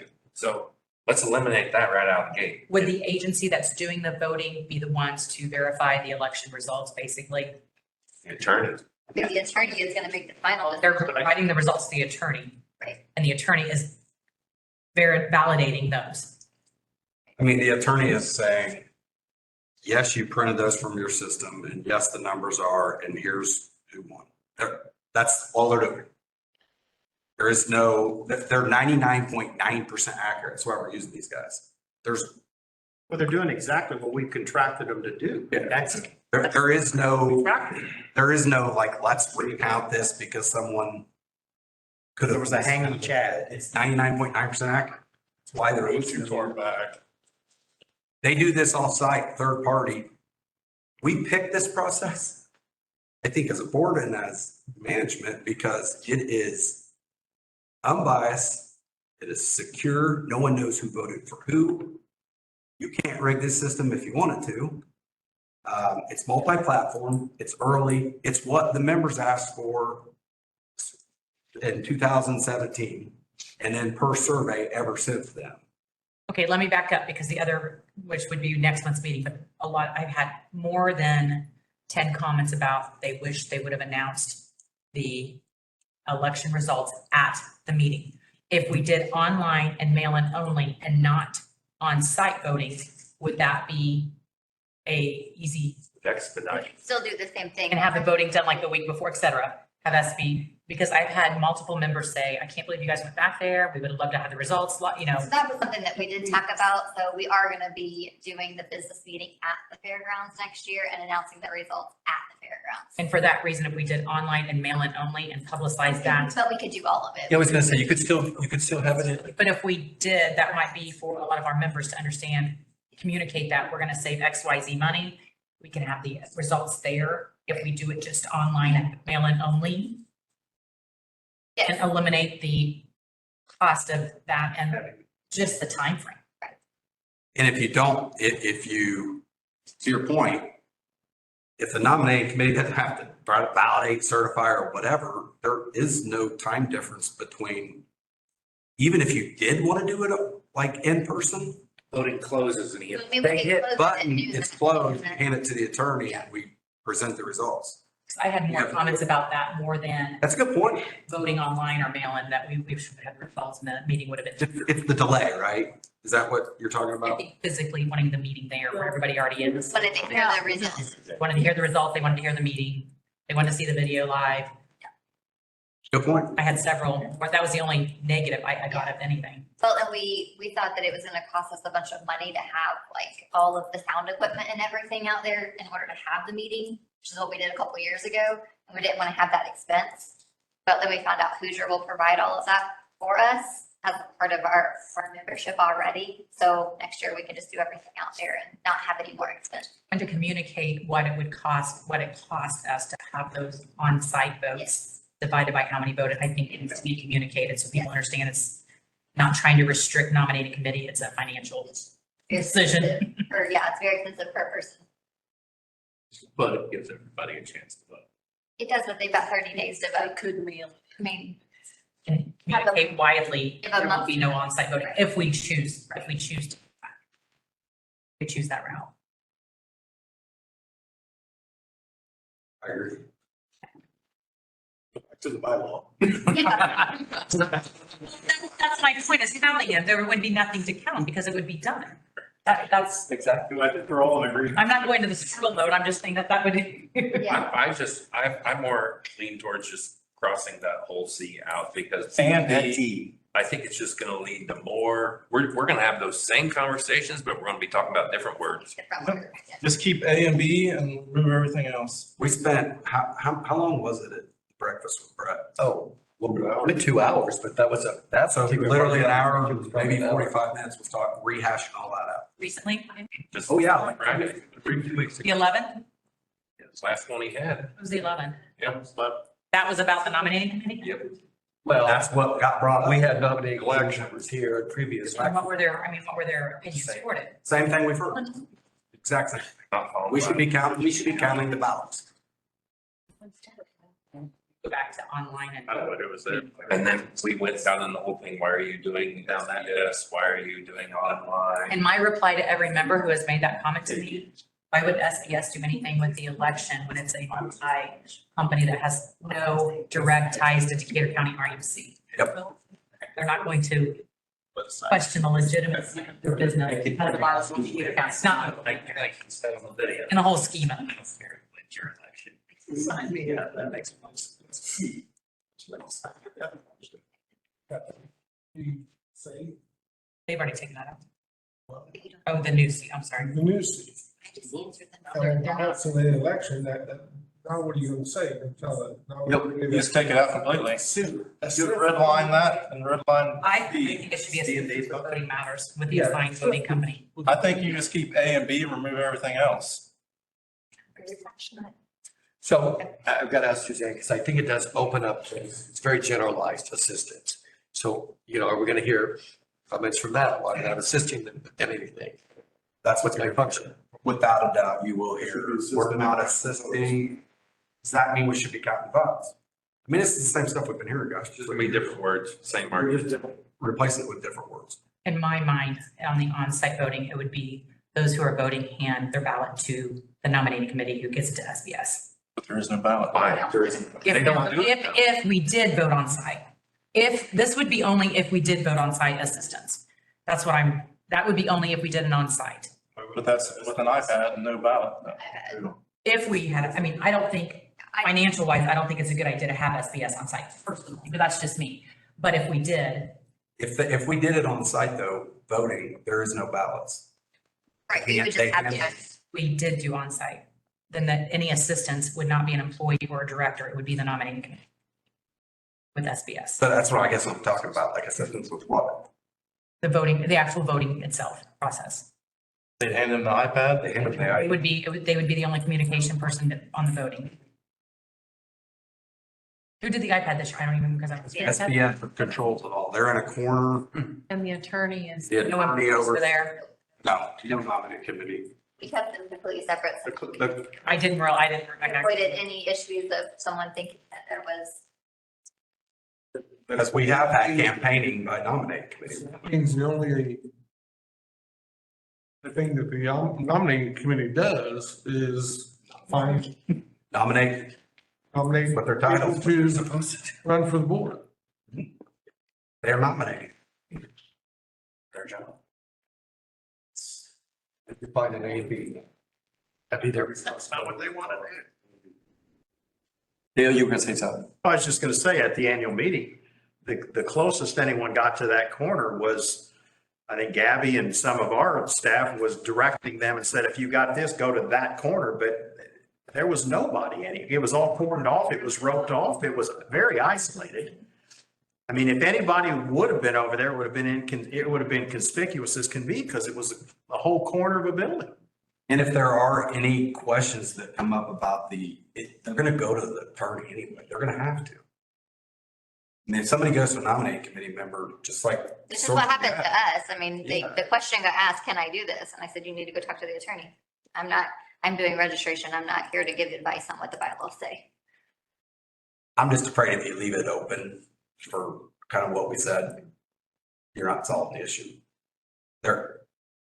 People are gonna interpret that completely different.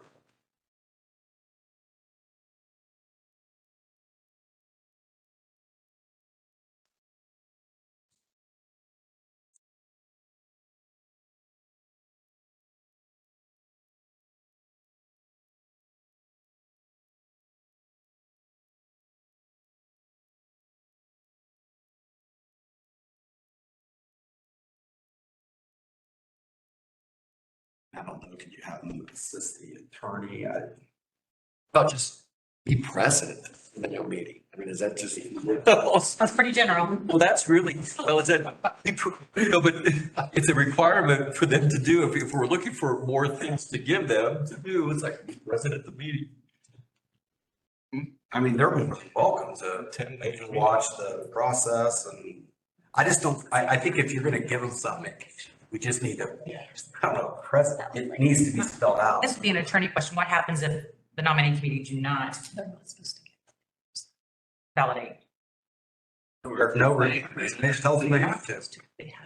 But they have now though, right? I mean, There's nothing in here. no, I get that, but if there's reluctance for them to sign anything, then they shouldn't even be signing anything. Actually, in that breakfast we're talking about, And they're not. that's what one of them said was, if there's nothing that we're validating to other than just taking a look at this, then get rid of us doing that. That's exactly what he told us.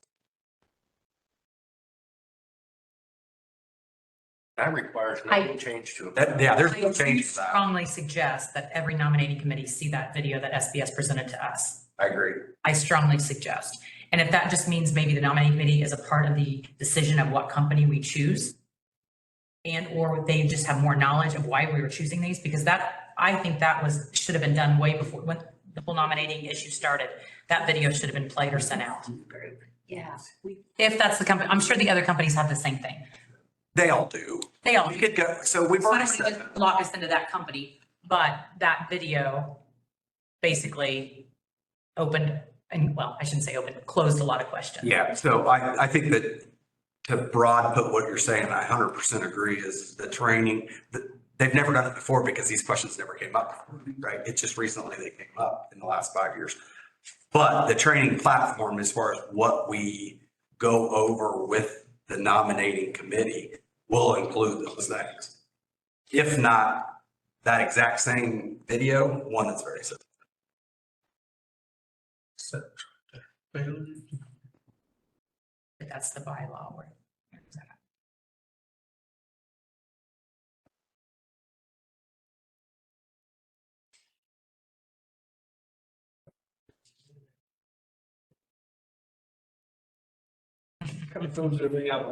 Takes care I mean, at the end of the day, you are gonna get you're gonna get a certification, for lack of better terms, from the attorney saying, here's the packet, here's what I announced at the meeting, here's the SBS data signed by legal. Because I mean, that's what we've got in addition to, we've asked the nominating committee. But he's right, there's nothing in here, there is no change to the bylaw for that.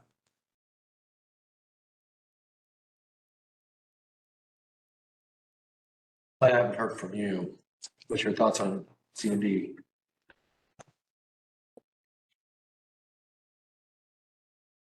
My concern is you've got a nominating committee that I feel you're gonna struggle with finding, it possibly could be even more of a struggle to find people to run on the nominating committee.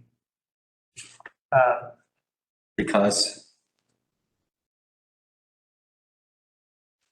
It's their way of being involved with the election. Having their hand in not necessarily a control thing, it's they've got a job to do. They were elected to do it, they've got a job to do, not just finding somebody to run. Once they get somebody to run, it's a finalization process that they are involved with.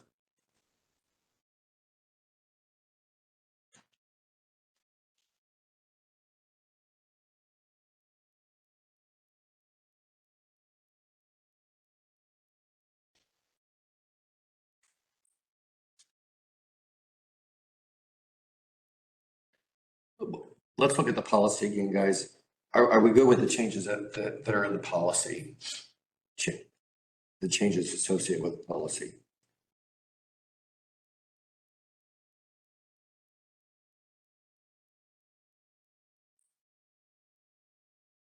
Trying to move everything out of there to the bylaws, but we can't really change one without the other, can we?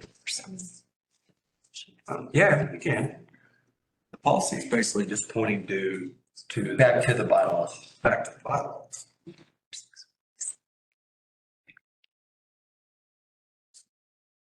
The policy is just a recommendation from people, no matter what change you make. Right. Don't have two documents that are trying to stay aligned, just point to the superior one, which is the bylaw. Really, it's all that policy change.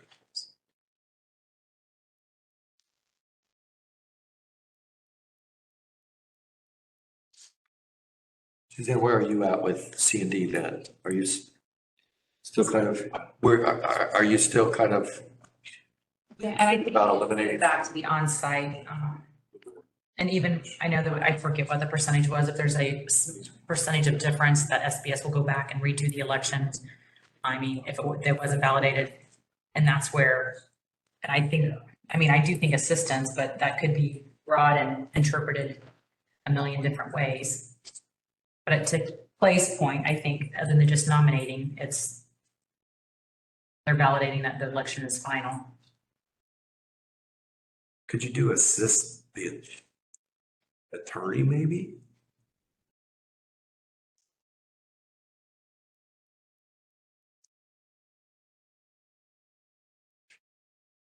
Or you could do, Assistance with any voting legal matters, if it becomes a legal matter, then the nominating, something like that. if it becomes illegal, They're not- the That'd attorney, be legal. no, with the attorney, not them.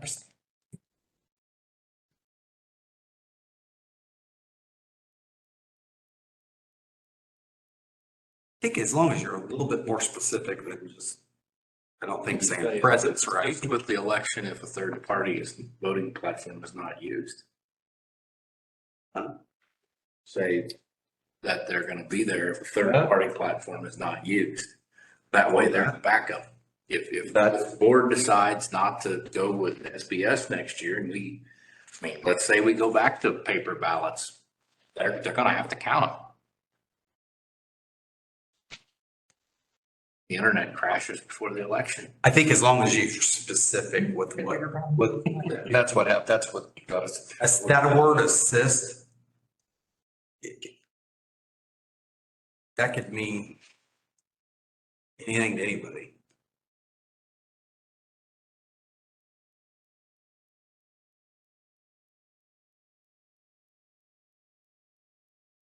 Can we revisit this?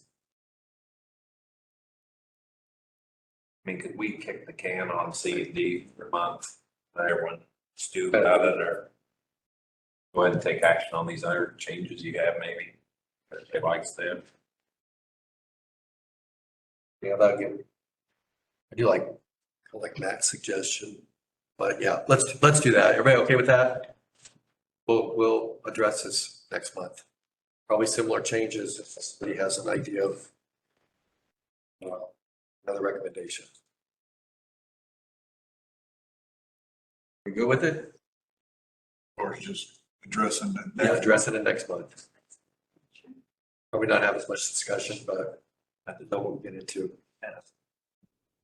Majority. And then it's for bylaw change, that would be.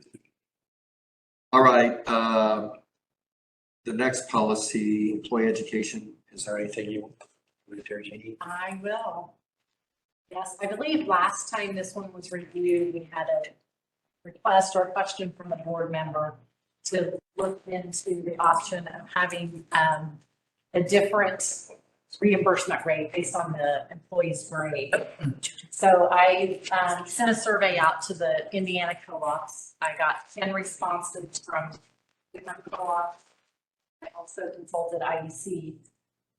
Of the responses that I got, the reimbursement rate was anywhere from 50 to 100%.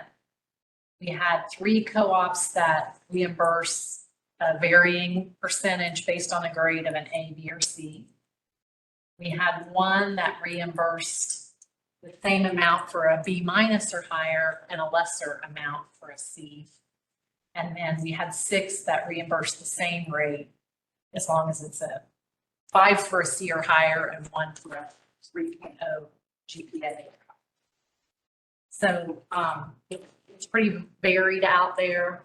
This one, there's no right or wrong. IEC's stance was just, they lean towards the same reimbursement just because for simplicity reasons. So for that reason, you have a red line that we are defining at a successful passing the course as a C or higher.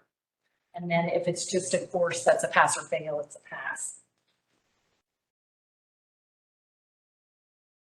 I don't feel strongly, either way. This is not something that we feel strongly on either way. So if someone does have a strong feeling, we're not opposed to changing it. But it's entirely up to you guys. I'm the one that raised the issue, and I don't feel strongly one way or the other.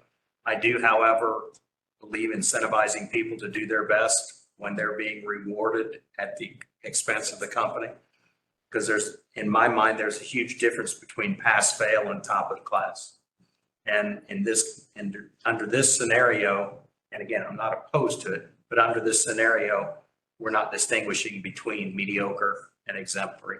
That's a fundamental philosophy I have. So I'm good. And I appreciate you doing the research, Jeannie. I know it's, and it's all over the board, but that's just a personal philosophy I have. If you're good with it, Thank you for doing good with the change. It was I'm good with the change. Let's go ahead and we'll do this one separately. Then I'll take a motion to approve this policy. Can I go first?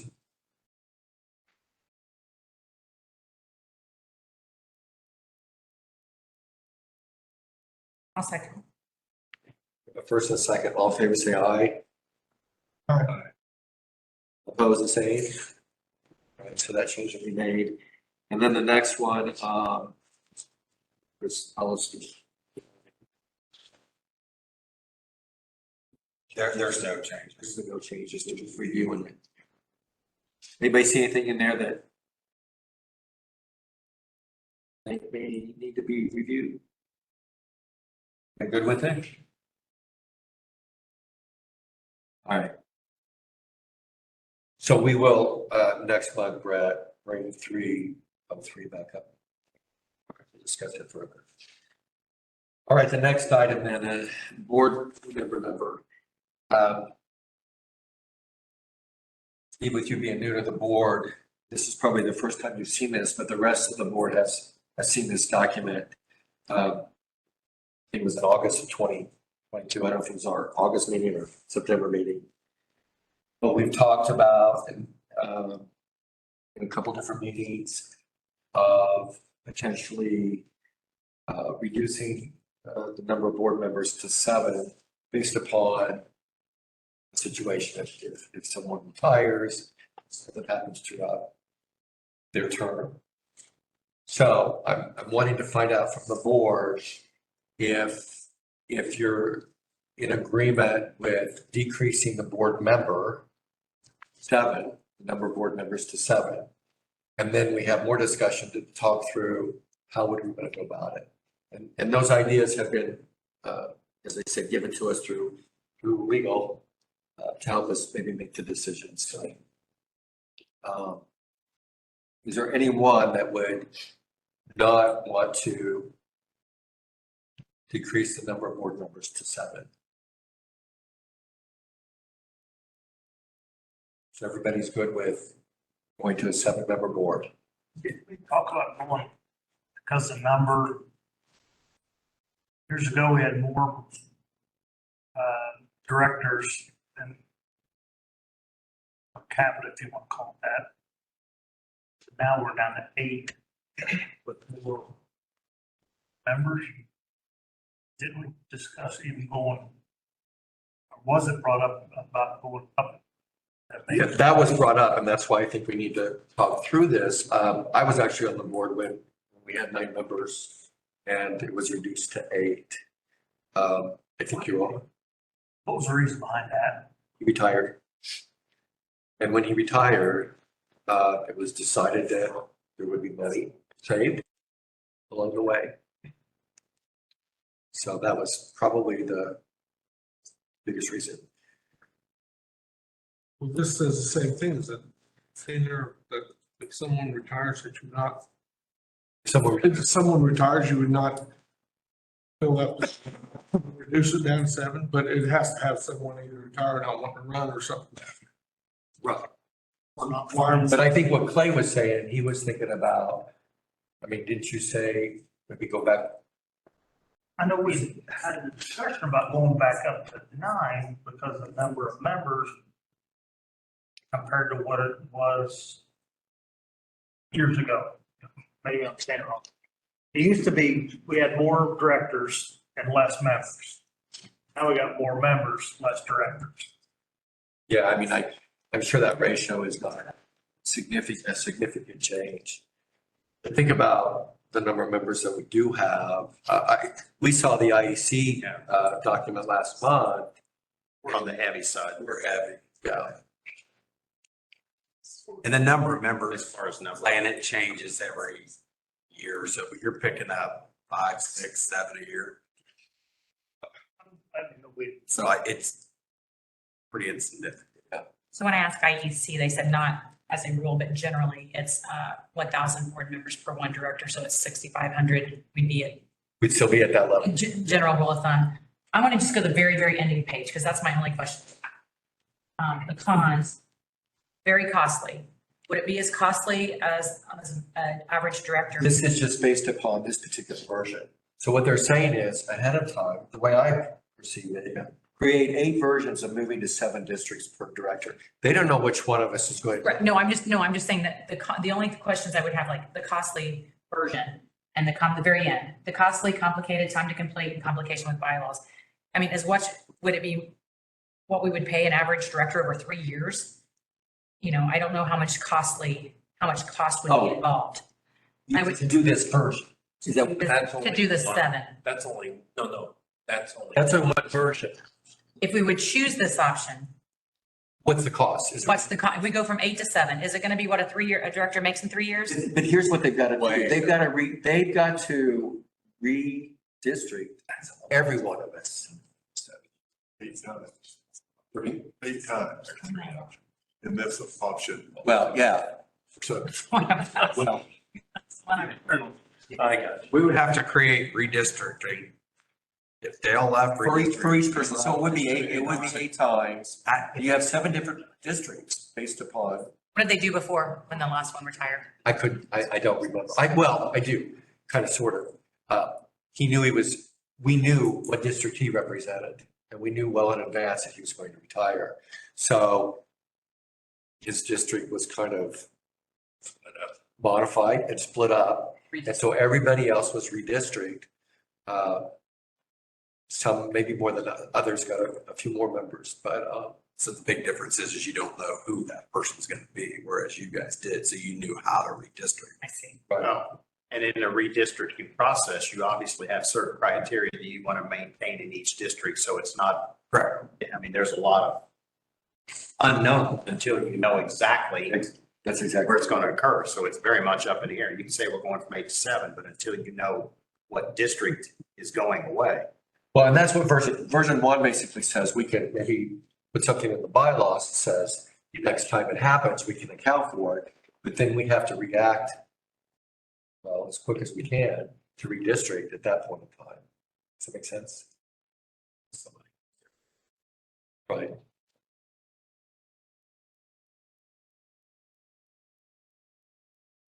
Now, and I don't know, Brett, maybe you can help us with this one.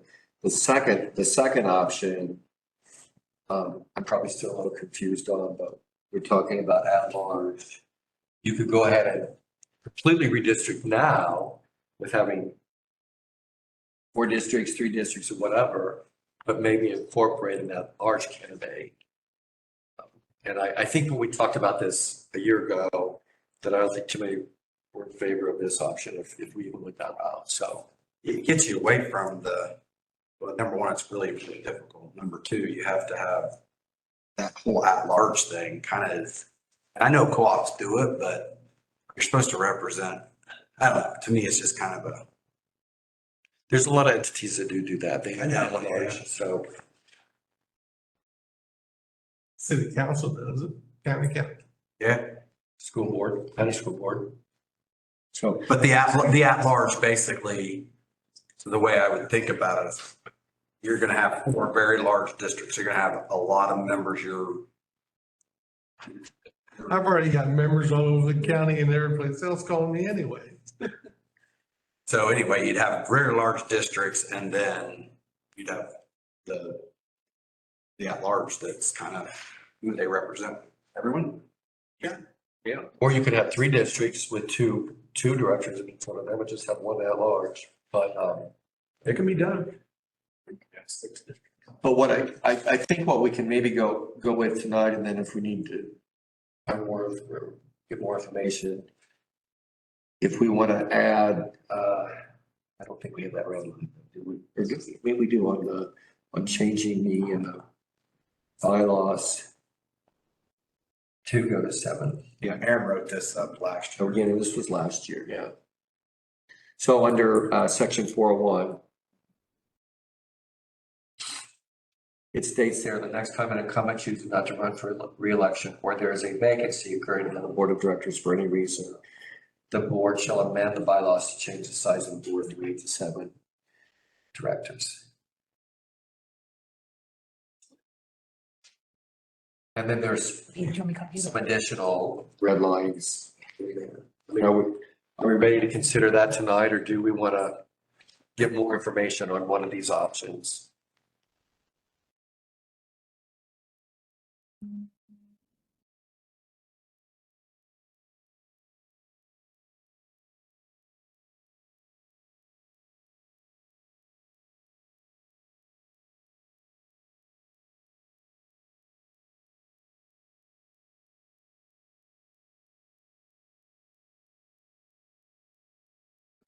timing, could we talk through that just a little bit? Maybe if we put some, because there, you know, like the first office, for instance, the nominating committee needs to have enough time. So would we put something in that we would have to know by, let's just say, we need to know by December 31, 2023, if there are going to be any changes, or else we're rolling on with 8 again.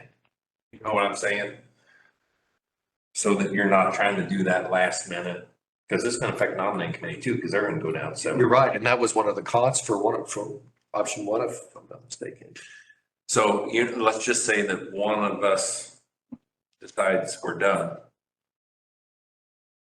You would have to notify the board and or the nominating committee by the end of the year in order for the reduction to actually happen. If you don't, if you decide in February you're not going to run again, we're going to go ahead and reelect your seat.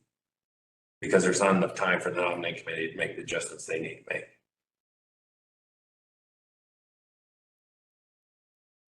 And does that get away from the con of number one?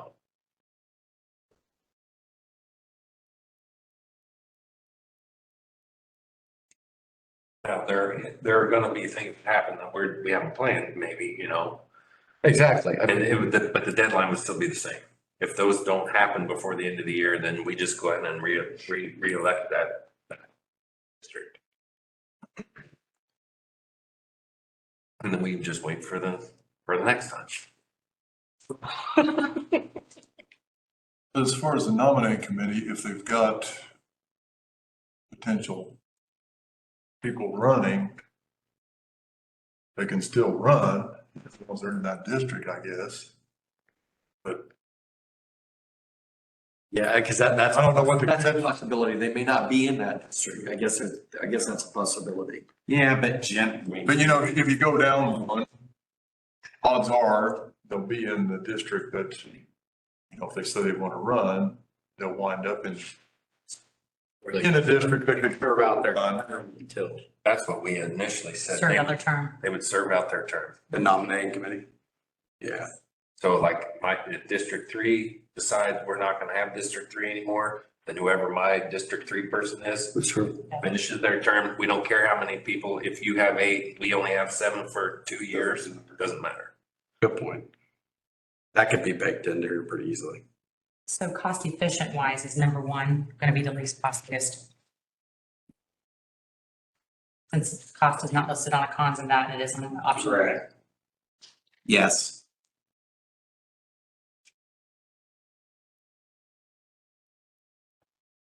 So if we remove the timing, there's only one con for that one.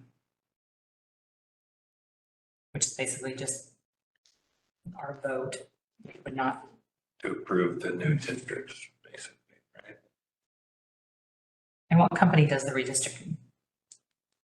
I don't even know who we would. Is that something done in-house? Last time. Was it done in-house last time? I don't think we. Was it done in-house last It was time? done enough. Our CEO Yeah, I know somebody. proposed to look. Same room. And it just, yeah, he probably just. So we wouldn't have to have a third party, to it, just to be in-house. I would want to think through that. Wouldn't that just be a legal question to? No, it's going to be how accurate do we want to be with the members in each of the districts and how those lines are. I'll be quite honest, I'm not real certain that I'm confident in taking a map and saying, okay, we need to add 34 I members. didn't know if it was like for how many members, they have 1,400 members in their district, he only has 1,100 members, let's change.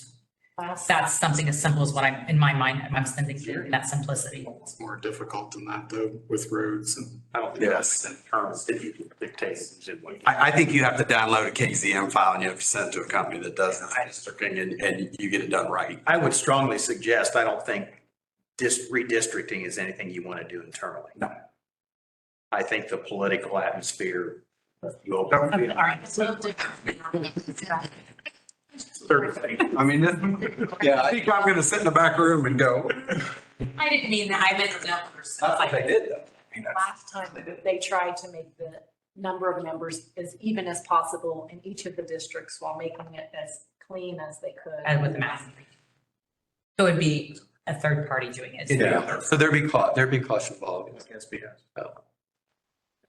And I have no idea. I mean, KZM files nowadays, I mean, it has a lot of our, I don't know. We did talk to Curious. somebody about this at one of the user meetings, and there are quite a few companies that can do it, and they use your mapping data to Do it. split it accordingly. You put in the inputs you want and where they are today, and it'll spit out, here's what the new one looks like.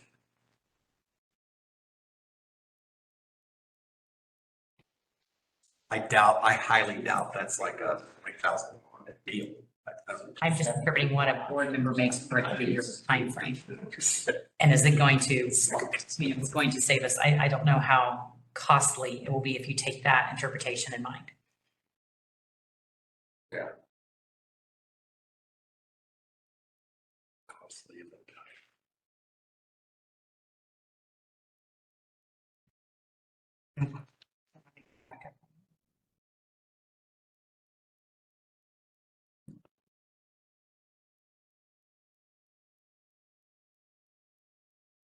This section 4-1 or .1, that's got red line and blue line, right? That's already in there, am I correct? It's articles of directors, it's on the next.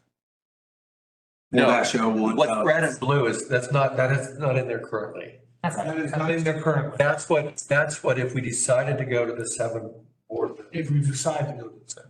these would be the changes that would occur. All that underlying text is new. Okay, it's not in there, okay. That's what, okay.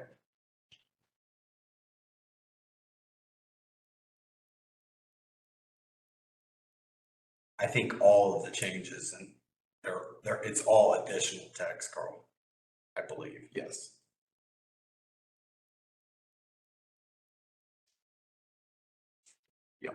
Everything that's a different color is a proposal. It's not currently in there. This was drafted by legal, is that? Aaron wrote this when you guys asked. Probably back in August or September, yeah. That's what this stated.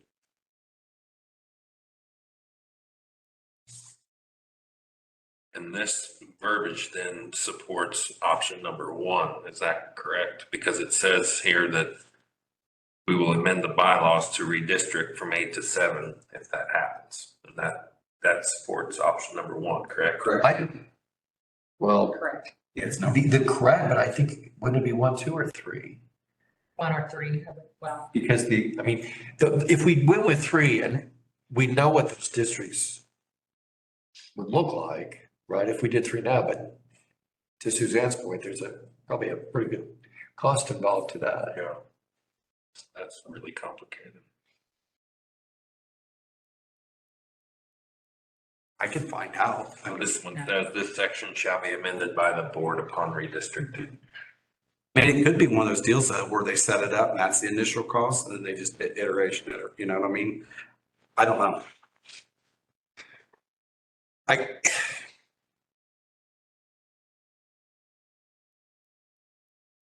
From what I heard, I think we're headed in the direction to go 7. If it makes sense though, to have Brett find out first, because I hear what you're just saying, they may charge you like a one-time fee, how many iterations you come up with may be the same cost.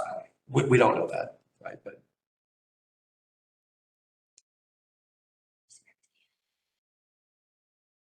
otherwise, if somebody wants to make a motion to include the changes in the laws.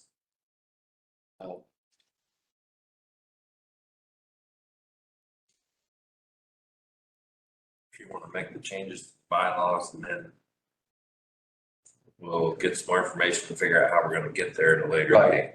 Right. We would have it in place. I mean, therefore, if in the unlucky event that something happens next week. So I'm fine with making that motion if the rest of the board is ready for that step.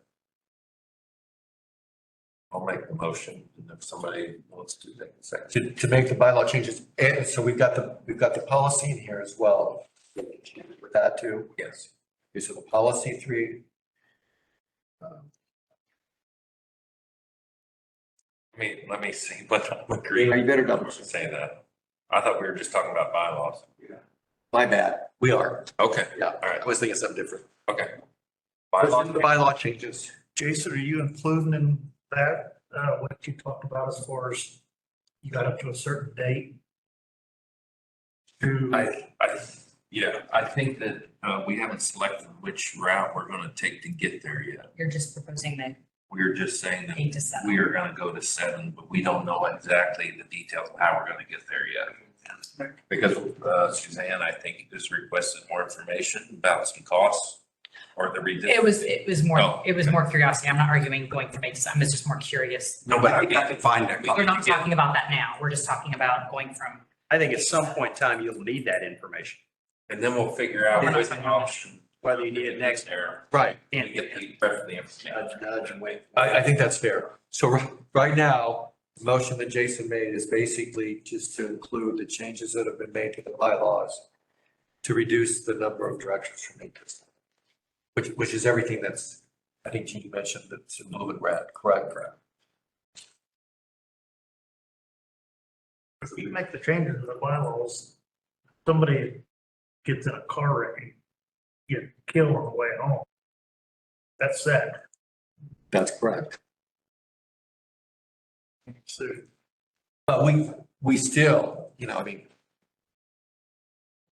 then we just have 7 and we have to figure out how to change the districts.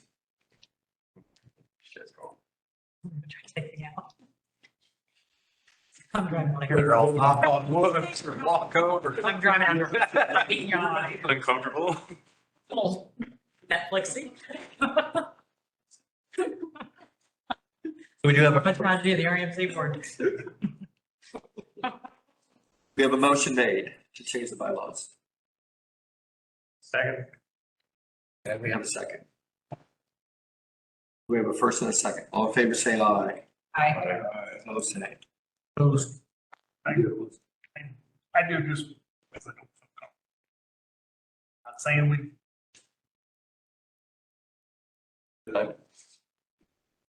Back for it, so we've got the 2 things. Okay, so the changes are made. Or will be made. And we'll, as we get more information in, then if we need to put it back on the agenda to maybe see. We'll make some phone calls. Viable options or, How it works. I'll get some. Okay. All right, next item is mission statement update. And it's the recommendation that we do include the word save in the mission.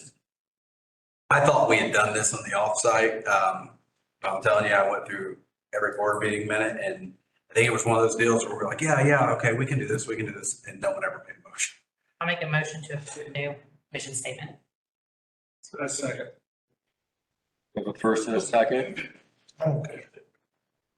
Say aye. Okay, that passes.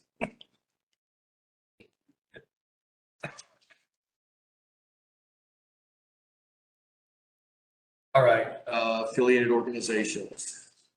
Jason. We had the report form from the French Lick, August 14th. There was a brief, board meeting.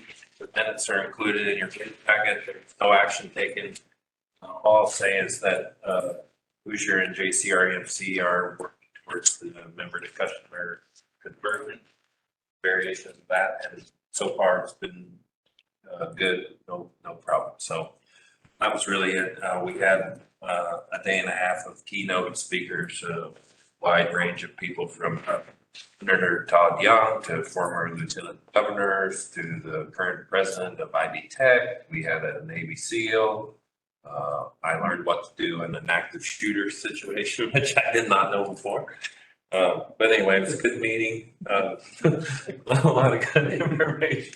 Yeah, get both hands on the gun. That's the takeaway. I'm just gonna run. Drop your weight. Yeah. So Who's your speaker? No, it was a different way. Run, run, You're supposed Drop to, your knees but and you're pray. supposed to keep moving. yeah. Yeah, run and get safe, then stay there and then keep. Get out of there. But if you have a chance to get both hands on the gun, that's the That's your last. But you drop your weight. Nobody can hold a gun with you hanging. Anyway, all right, Right, you good? yeah. Thank you. So we are getting those. You holler those out with. I'm running. From, the IEC, so, we'll talk more about it during the director training, but the IEC retreat, was deemed a success. The board development committee associated with IEC has decided, since it was such a success, that next year on July 26th and the 27th, which will be a Friday, Saturday, they will have another retreat scheduled. And it too will be in French Lick. So as I said, Steve and I will talk a little bit more about it later, but it was a great atmosphere. Brett already mentioned this, Lyman Rodeo is going to be tomorrow at Hendricks Fairground. Randy Cleaving will continue in our ECA board representing Indiana. He's currently our IEC chairman, and he was voted back into representing Indiana ECA. From the general counsel report, Aaron spoke how important it is to on document retention, and it includes all contracts and things of that nature. So we'll make sure that those are all documented, or I say documented, they're retained and it can be digital. The IEC annual meeting will be held on December 4th and 5th. And on the 3rd, the Sunday prior to, they're offering a CCV course. Steve, do you know which one that? 2640. 640, and a VLC course, and I do not know which one that's going to be, but those are both going to be offered on December prior. In addition, if you decide to go, I think they did it last year. They're also going to have just a director type meeting for people to attend, kind of from a social atmosphere to just talk to each other the Sunday prior to the Monday, Tuesday meeting. So the reservation, or I think reserve, if you're going to be going sometime either in September or first part of October. That's all I have for that. The next item then is director training. Any conferences that were attended. I know Clay, you attended, Steve did, I did too. Did I you? went to the Henry County RMC annual meeting. You went to the Hendrick County RMC annual meeting? They're very avid about not getting in broadband because they say there's two companies, one on one side of the county, east side, one on the west. American, yeah. Let's just say they don't do anything at all. They're also pretty conservative. What they did was that they have just a drive-through every year. They don't spend, one guy said, no sense in spending $20,000 to $30,000 on an annual meeting when only X percentage. So they feel like they're doing their members better. I just have a drive-through, they want the ballot, vote the ballot with paper, they go like that, or online. Right, so, but that was the two big things that I got to most of it. And were there a lot of people in attendance at Hendrick County? Pardon me? Were there a lot of people in attendance? Well, I stayed there and watched it. Yeah, there was a line going through all the time. Okay. Anybody else attend any annual meetings? No.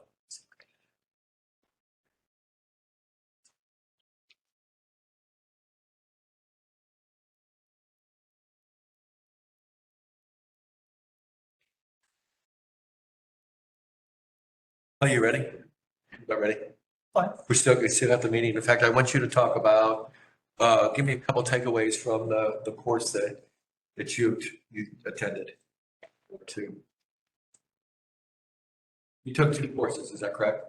Yeah, I took 26R and 2610. Okay, so what are a couple takeaways from the meeting? It was, since I've been here with this, it's basically just telling you, or reiterating what all your were.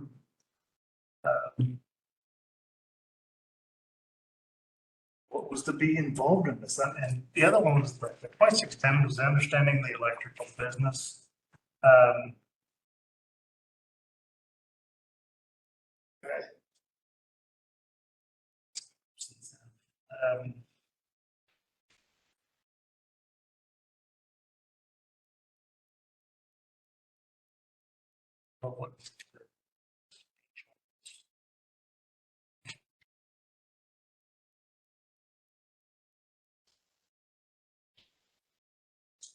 I passed. Yes, I did.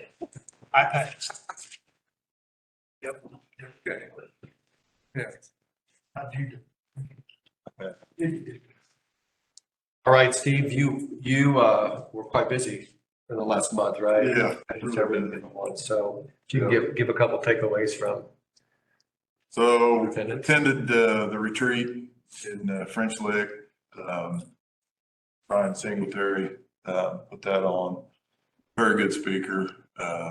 Really enjoyed that. Of course, for me, a new guy, a lot of things to learn. First day we were, he was talking about common sense to good governance and was splitting it between oversight and operational responsibilities, talking about staying in your lane as far as on the oversight part of it, and the role of the board as far as hiring and delegating to the CEO and governing through policy. Second day was culture, the board culture, as far as being respectful and feel free to ask questions in the meetings. We did a lot of group discussions. Steve was involved as well. Big thing was just meeting a lot of directors and new people, just that are all involved in this. That was July 29th and 30th. And then August 2nd, I attended the new director orientation at IEC, which was just a big, broad overview of the business and director role. Brett was one of our guest speakers, talked mainly on transparency and did a very good job. Had a lot of good comments on Brett's part of that. And met other new board members that were just coming on. One big thing they talked there was we act as one board. Whatever decisions come out, it's a board decision. And then I also attended, same as Clay, 2600 and 2610. 2600 is basic director duties and board powers and responsibilities. We direct based off of what's best for the members in the co-op. 2610 is understanding the electric business, so it ranged from distribution to GNT. So yeah, that was it. The big thing was meeting people and seeing what they're all doing. Good. Thanks. So I too went to the retreat, and just a couple takeaways that I kind of came up with. By the way, Brian, I have to second that. Brian Singletary does a fantastic job. And by the way, I don't think I mentioned it earlier, he's going to be presenting next year as well. So they've already got him in place. But as far as the common sense approach to good governance, be prepared. At every meeting, we need to be prepared, ask questions, participate in discussion, respect each other. And it doesn't mean you have to agree, and then be open-minded. And then from the BLC course, your board's culture, its impact on effectiveness. Effective boards periodically conduct a board self-assessment to evaluate its work processes to identify areas of improvement. And the board needs to know their purpose and make sure new directors receive proper orientation. And I know Steve said you had that. I know you have had some in-house orientation as well. But that leads me then, I'm going to digress and go back to a year and a half ago, a little over a year and a half ago, when Brian Singletary was here on our strategic event. And a resolution came out of there that impacted the board that we have not, as a board, followed through with. So I am going to get close to adjourning, but I want to find out from the board where we want to go from here as far as working on, we were committed to approving that resolution and the board has a place in that. What are we going to do to help improve our culture? And I didn't make a copy of it. I didn't have it out here, but it was January of 22. If you guys want to go back to your iPad and look up that meeting, what the resolution says specifically. We talked about getting somebody in here, if you remember, because I reported out, I talked to a couple different people to come down and go through things with us. And I'd like to hear your thoughts on if we want to continue to do that or where we're at today. So anybody wants to chime in, now's the time to do it.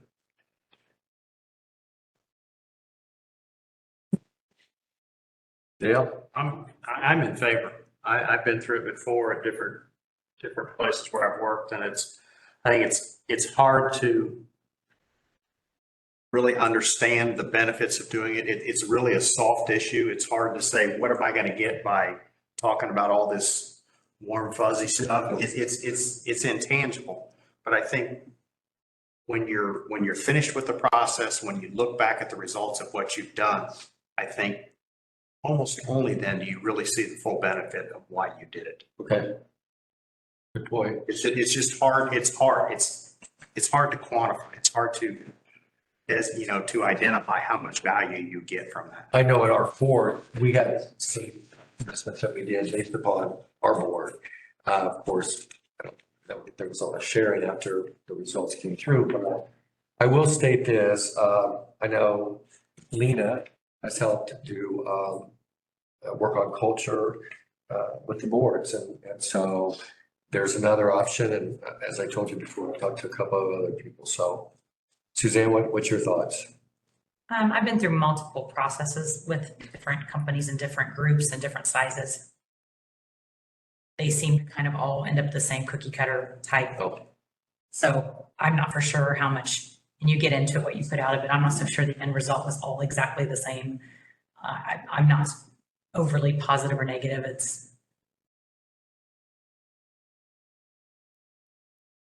I'm always back to how we serve our members. Is it going to really serve our members better to have someone in here I don't know. I communicate that to you several times. It depends on who's administrating it and who's doing it. Sure. Who's the administrator. But how do we know we're going to find the right person? You're right. I don't know, because I found some bad. So I think we have the obligation to go ahead and fulfill this obligation. Right. I mean, I've been through, So, yeah, I've probably been through more negative than positive ones.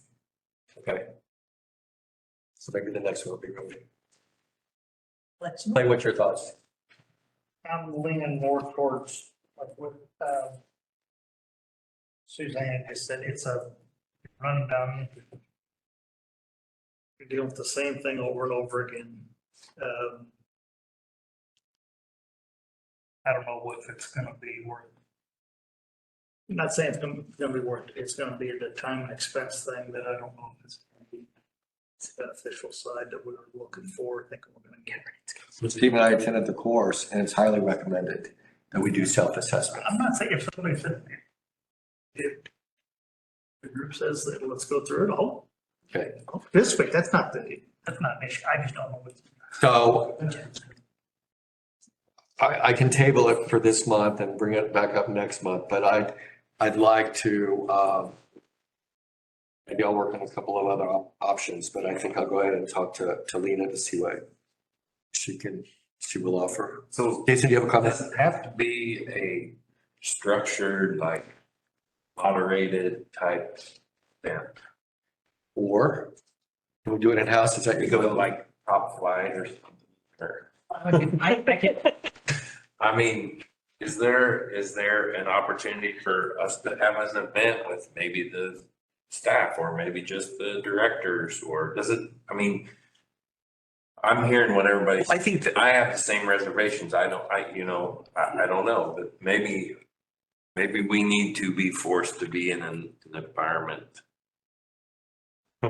Outside the boardroom? I think that's an opportunity, certainly what you said, but I think we have to go through the motions, if you will, to find out where people really, if they're honest in how they're evaluating the assessment, then we can certainly, I think, learn from it.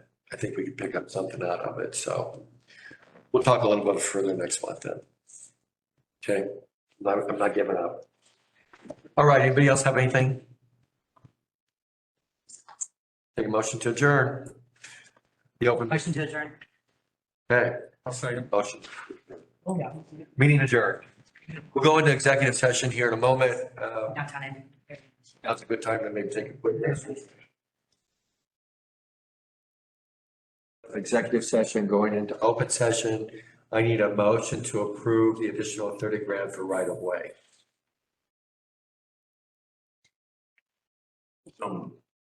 First, I'll say it. it was second. All in favor, say aye. Aye. Opposed, the same. Motion approved.